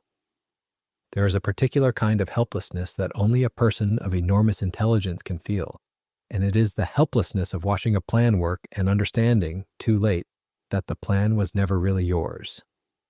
Ford Pine spends most of the final confrontation believing he is the one making the decisions. He is the one Bill Cipher wants, the one whose mind holds the equation that could rewrite the world. And so when Bill threatens to hurt Dipper and Mabel unless Ford agrees to let him enter his mind, Ford does the thing that a protector does. He agrees. He offers himself. Consider what that means for a man who has spent his whole life being the smartest person in every room.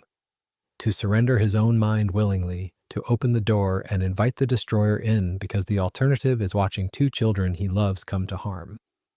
But the agreement is not the truth, and this is where the chapter turns on something Ford does not fully control. Ford and Stan secretly switch places when Bill enters what he believes is Ford's mind, the mind he has coveted, the mind he has manipulated and courted and betrayed across decades. He is actually entering Stan's. The trap is set inside a lie so quiet that even the audience can miss it on a first viewing. This is the emotional core of Ford's helplessness, the thing that makes the scene ache rather than triumph. Ford does not get to be the sacrifice. He offered himself, and instead his brother steps into the place he vacated.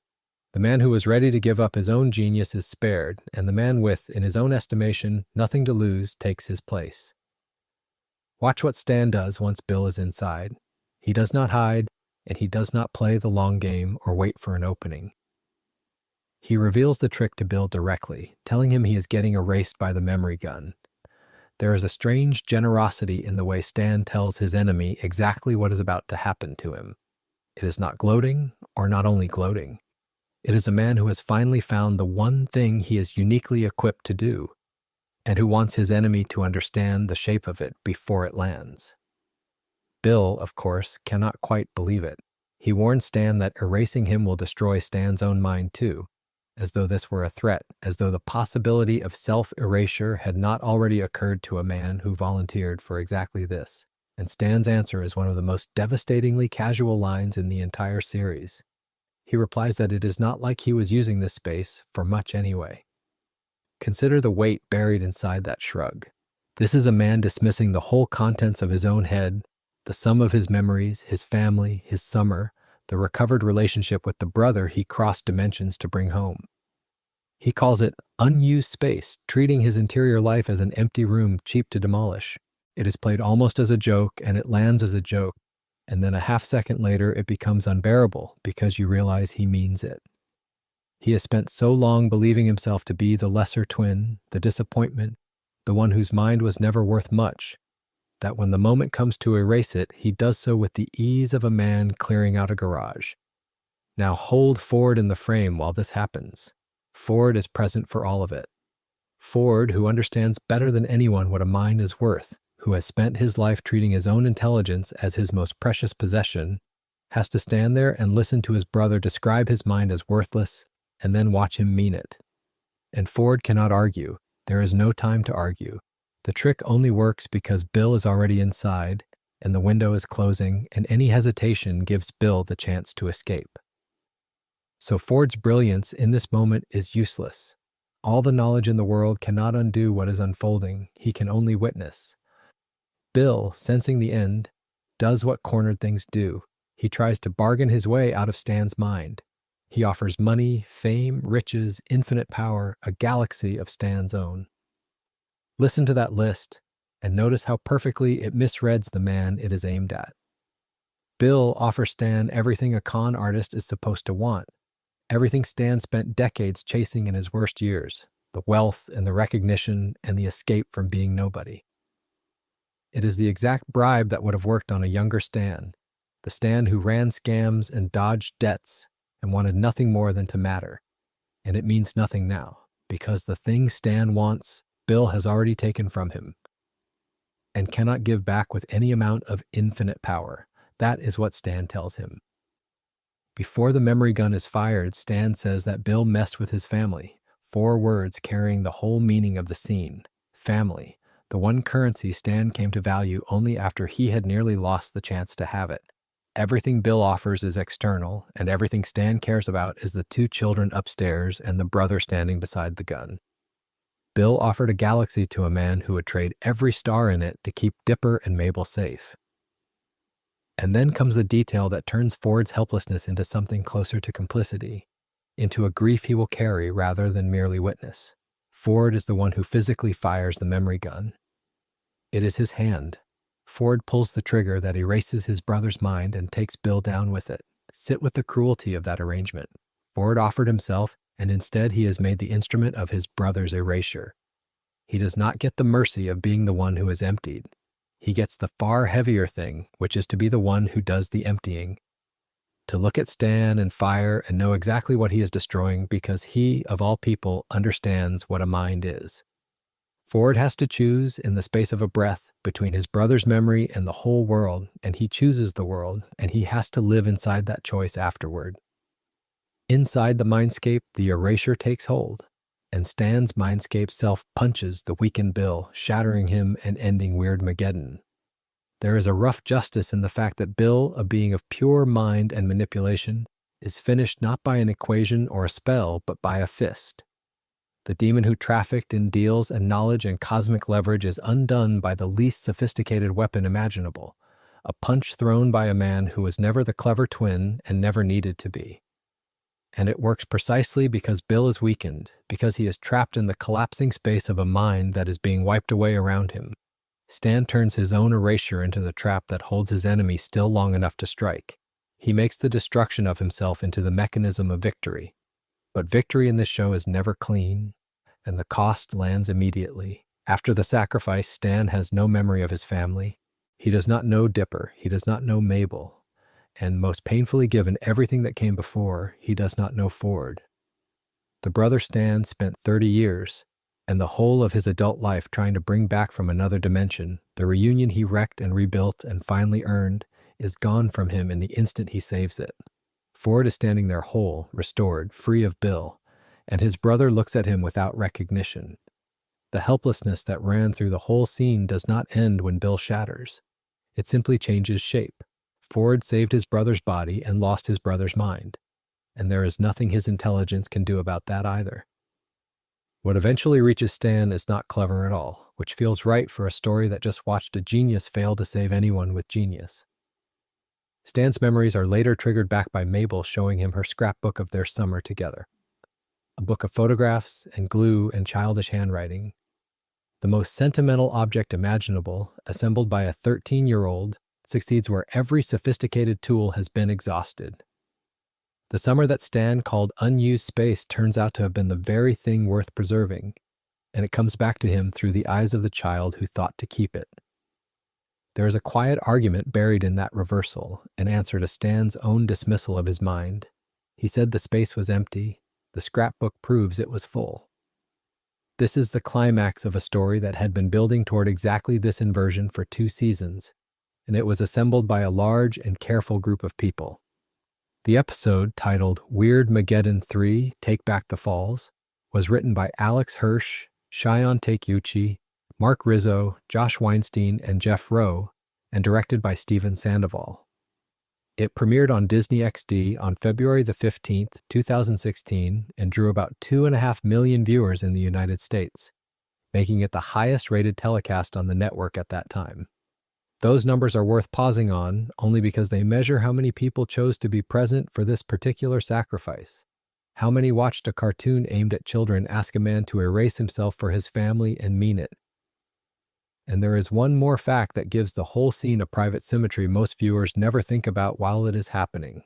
Series creator Alex Hirsch voices both Grunkle Stan and Bill Cipher, so the confrontation you are watching, the trap and the bargain and the final refusal, is in a literal sense one performer speaking to himself. When Bill offers the galaxy and Stan refuses it, when Bill warns Stan he will destroy his own mind and Stan shrugs it off, both voices belong to the same throat. The demon and the man who beats him are the same person, split into the thing that wants everything and the thing that has learned that everything worth having is a scrapbook and 2 grandnieces and a brother who does not, for now, know his name. Ford's part in all of this is to stand at the center of the scene and be able to do nothing that matters except pull the trigger. He offered his mind and kept it, wanting to be the sacrifice, and made the executioner instead. He watched his brother call a life worth of memory an empty room, and then he watched him mean it, and then he emptied it himself. For a man whose whole identity was built on knowing more than everyone around him, the final lesson is that knowing was never going to be enough, and that the person who saved them all was the one who never claimed to know anything.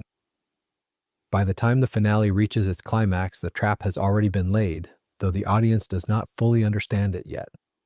Ford agrees to let Bill Cipher enter his own mind. This is presented as a surrender, a last card played by a man who has run out of better ones. But the agreement is a feint.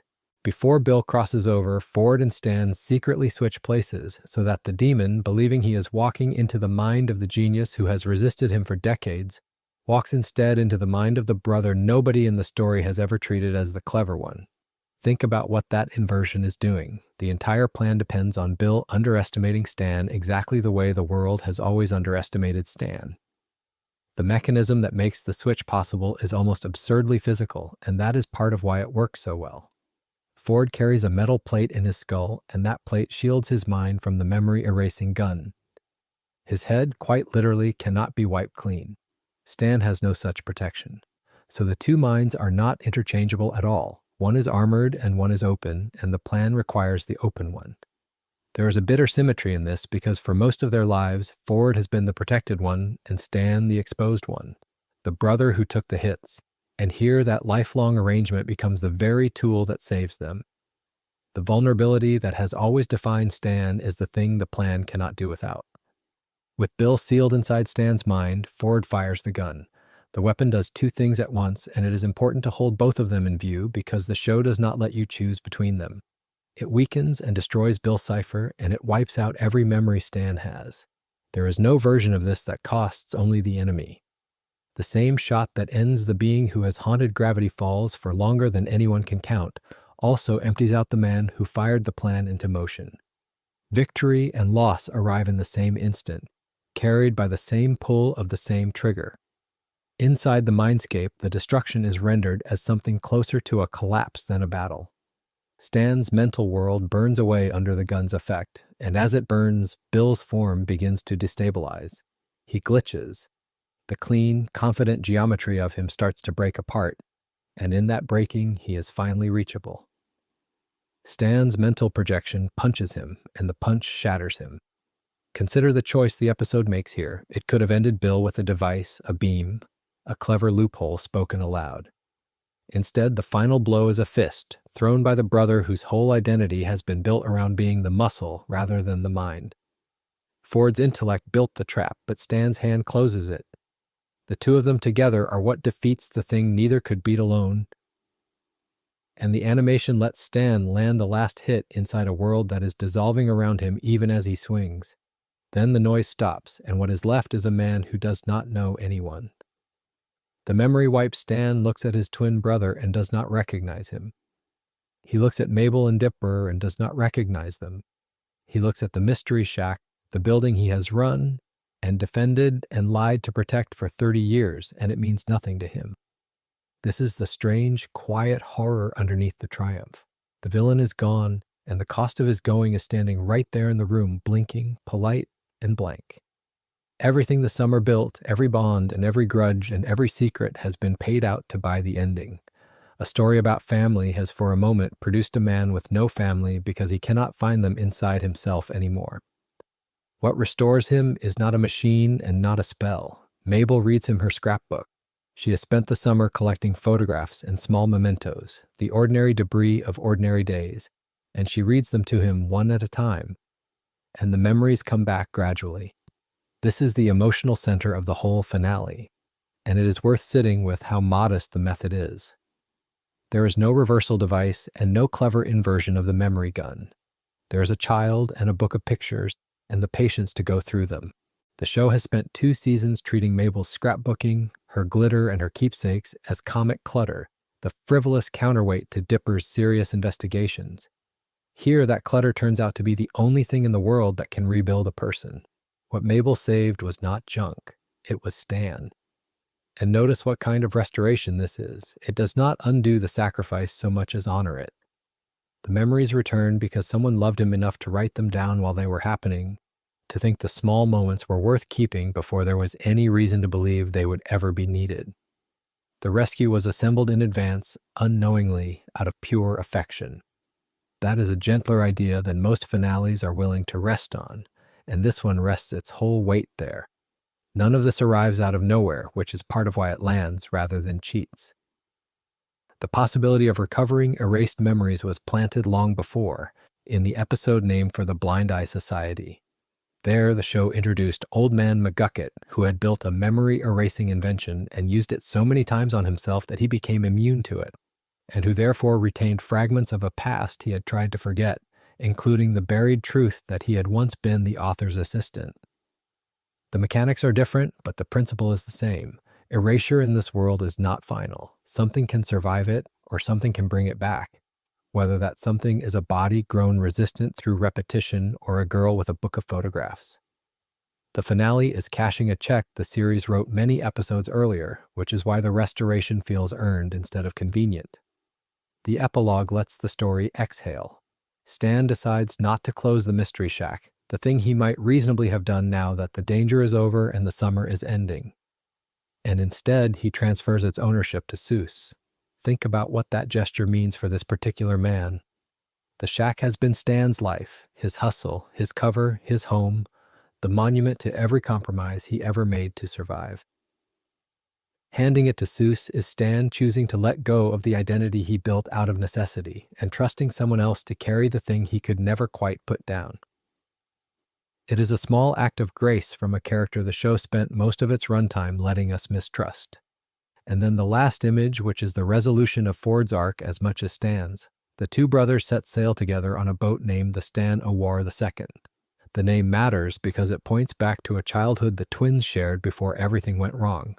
A dream of ocean adventure they had together as boys, before the decades-long falling out that drove them apart and gave the whole series its hidden engine. For most of 2 seasons, Ford has been defined by that rupture, by the grievance and the guilt and the portal that swallowed him, by a mind so brilliant and so wounded that he nearly let a demon into it out of sheer isolation. The reconciliation is not spoken in a grand speech, it is spoken in a boat. The brothers are doing, at the end of their lives, the thing they wanted to do at the beginning. And the gap between the beginning and the end is the entire story. Ford's arc does not resolve when he defeats Bill. It resolves when he agrees to go sailing with his brother, when the smartest man in the story finally chooses the one relationship his intelligence never protected and often destroyed. There is something fitting in the fact that Ford's redemption is measured by a return to the ordinary. He spent 30 years in other dimensions, chasing the extraordinary, and it cost him his brother, and very nearly cost him his mind. The reward at the end is not another discovery. It is a small boat, a familiar face, and open water, the plainest adventure 2 old men could pick. The show is quietly arguing that the thing Ford lost was never knowledge, it was company, and the last shot gives it back to him. The context around this ending explains some of the tenderness in how it was made. The episode aired on Disney XD in February of 2016 as the series finale, the deliberate and planned conclusion of a story its creator had always intended to end rather than let run indefinitely. It drew about 2.5 million viewers and set a ratings record for the channel, which is a remarkable figure for the last chapter of an animated show, and suggests an audience that had grown up with the mystery and came back to watch it close. Some critics writing about the finale came close to calling it the perfect ending. One may quarrel with the word perfect since perfection is a heavy thing to hang on any story. But the review is responding to something real, which is the rare sensation of a show that knew exactly where it was going and arrived there without flinching, willing to make its victory cost something and to make its rescue quiet. What the finale understands, and what it trusts its young audience to understand, is that the largest threat in the story was never the triangle. It was estrangement. Bill could be beaten with a metal plate and a memory gun and a punch. The distance between 2 brothers took 30 years, and a scrapbook and a boat, and only one of those problems is solved by cleverness. The other is solved by choosing to sit in a small vessel with the person you spent your life apart from, and pointing it out to sea. There is a boat that runs through the whole of Gravity Falls, and most people do not notice it until the very end. In that flashback to their boyhood, 2 young brothers find a wrecked old yacht abandoned on Glass Shard Beach. It is broken, half a ruin, the kind of thing most children would climb on once and forget. Stan and Ford do not forget it. They rebuild it across their childhood, plank by plank, year by year, and Ford gives it a name. He calls it the Stan O'War. The idea folded into the name is enormous and simple at once. The 2 of them will sail it around the world together someday when they are grown, and they will never have to be apart. Think about what a name like that carries. It is a promise made by children who do not yet know how promises break. everything that happens between those two brothers across 2 seasons, the betrayal, the 30 years of silence, the portal, the ruin of one life against the salvation of another, all of it sits in the shadow of a boat named for the bond they had before any of it went wrong. The Stanna War is the thing they were supposed to have. It is the future that the rest of the story took away from them. So consider what it means when, in the series finale, after Bill Cipher has finally been defeated and the town is safe and the sky has stopped burning, Ford turns to his brother and proposes they finally go. Not someday. Now. He suggests they take the voyage they dreamed of as boys, sailing around the world for a year, the two of them, the way it was always meant to be. And Stan agrees. They name the new boat the Stanna War II, carrying the name forward, and the promise that the whole series bent and broke around is suddenly, softly kept. There is no grand speech attached to it in the facts we can trust. There does not need to be. The keeping of it is the whole emotional weight of the ending, and it lands more heavily because you have watched the cost of it accumulate for 2 seasons.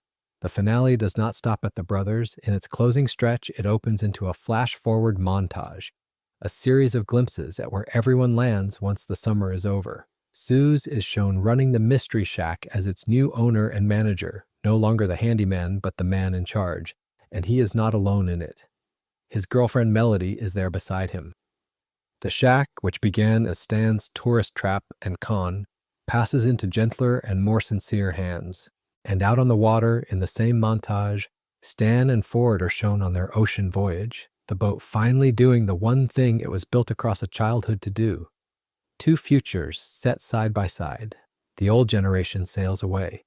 A younger one takes the wheel of the place they leave behind. The children go home. Dipper and Mabel turn 13 at the summer's end, and the finale sends them out of Gravity Falls the way they came into it, on a bus, headed back to Piedmont, California.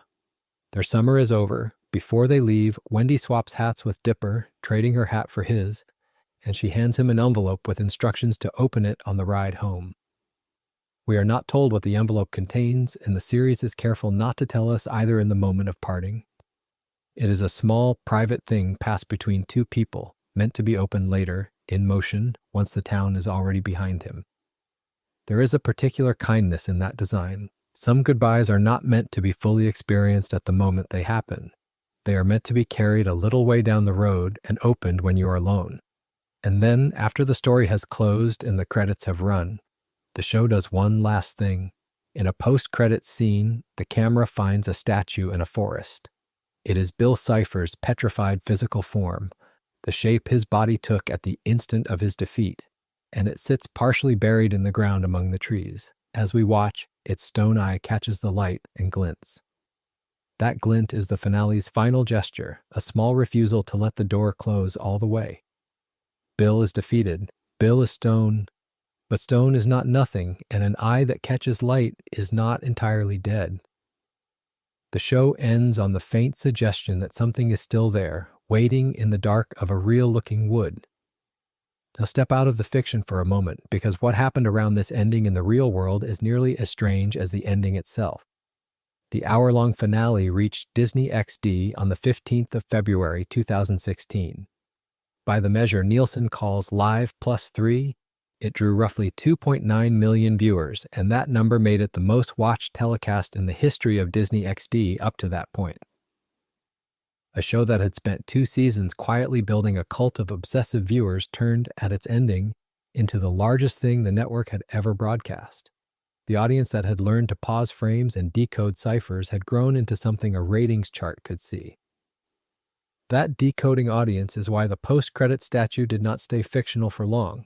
Alex Hirsch, the creator, took the glinting stone eye in the forest and turned it into something you could walk toward with your own feet.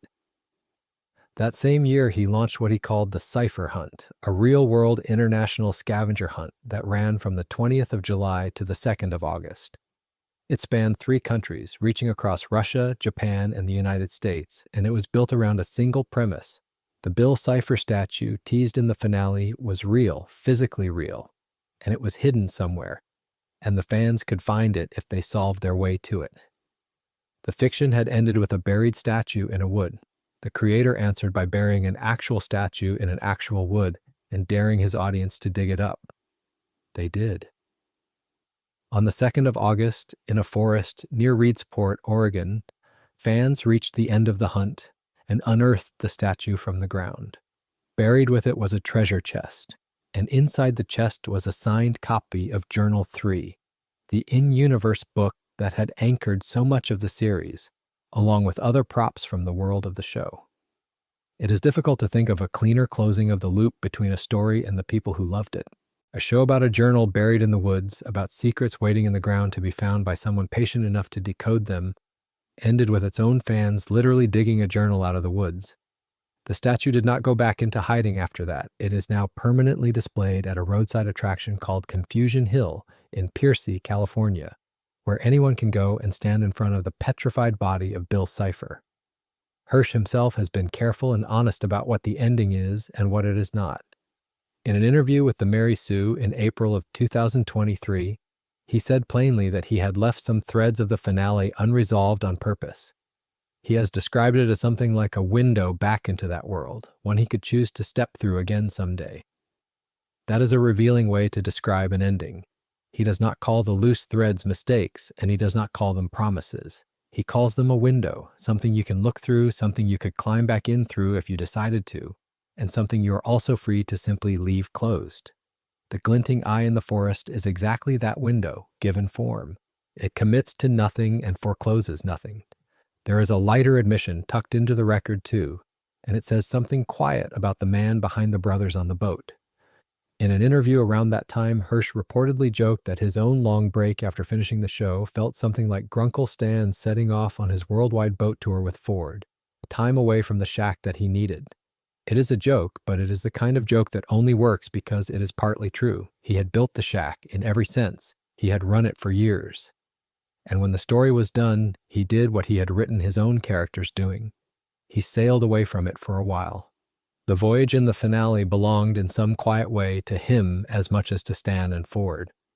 But he did return to that world at least once, and not in the way anyone expected. In July of 2024, on the 23rd, Hirsch published a book called The Book of Bill through Hyperion Avenue. It is an illustrated volume, several hundred pages long by most accounts, and it is told entirely from Bill Cipher's point of view.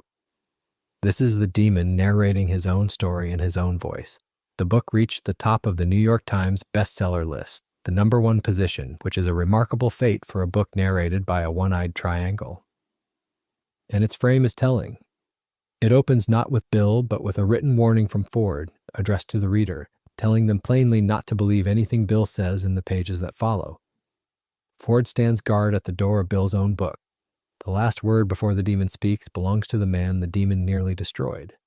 What the book reveals about that near destruction is darker than anything the series showed directly, and it deepens the story of Ford in ways the finale only gestured at. The Book of Bill confirms that after Bill possessed Ford, following the reversal of the Blind Eye Society's memory curse, he tormented Ford both physically and mentally to force him to activate the portal. Among the things the book is said to depict is Bill causing Ford serious physical harm and temporarily erasing Ford's memory of his own mother's face and even of his own name. Sit with what that last one means. To take from a man the memory of his mother's face and the sound of his own name is to try to unmake him from the inside, to hollow out the self until only the useful part, the part that will build the portal, remains. This is the abuse that lies underneath Ford's 30 years of paranoia and armor. The finale showed us a man who had been through something. The book, at last, names what it was. And it names one more thing, gently. The Book of Bill reveals the content of missing pages, pages that were torn out of Journal 3, pages Ford himself removed because he judged them too personal and too emotional to leave in. Those pages depict his isolation in Gravity Falls, the loneliness of a brilliant man alone in a strange town, and the early development of his relationship with Bill before the betrayal came. Ford, it turns out, edited his own record. He kept the science and cut the heart, kept the warnings and removed the parts where he was simply a lonely person who let something in because it made him feel understood. The blank spaces in the journal were not gaps in his knowledge. They were the places where he had been hurt and had chosen not to let anyone see. The boat sails around the world, the window stays open, and somewhere in a forest in California, a stone eye keeps catching the light. The final thing worth understanding about Stanford Pines is that his story never actually turns on genius. He is brilliant, yes, and the story never pretends otherwise. But everything that breaks him and everything that saves him comes down to trust, given wrongly and then withheld too long. A boy who built a perpetual motion machine could not build a way to say he was sorry to his brother.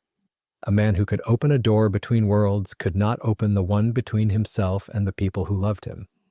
That is the shape of his life. The mind that reaches furthest is attached to a heart that reaches slowest, and the distance between the two is where the tragedy lives and where eventually the healing does too. Think about what it means that his happiest ending is not a discovery. It is a boat. Two old men who spent 40 years apart sailing north into water that no one has charted. Not to prove anything, not to be believed, simply to be together while there is still time. The portal is gone, the journals are burned, the obsession that cost him everything has finally let go of his hands.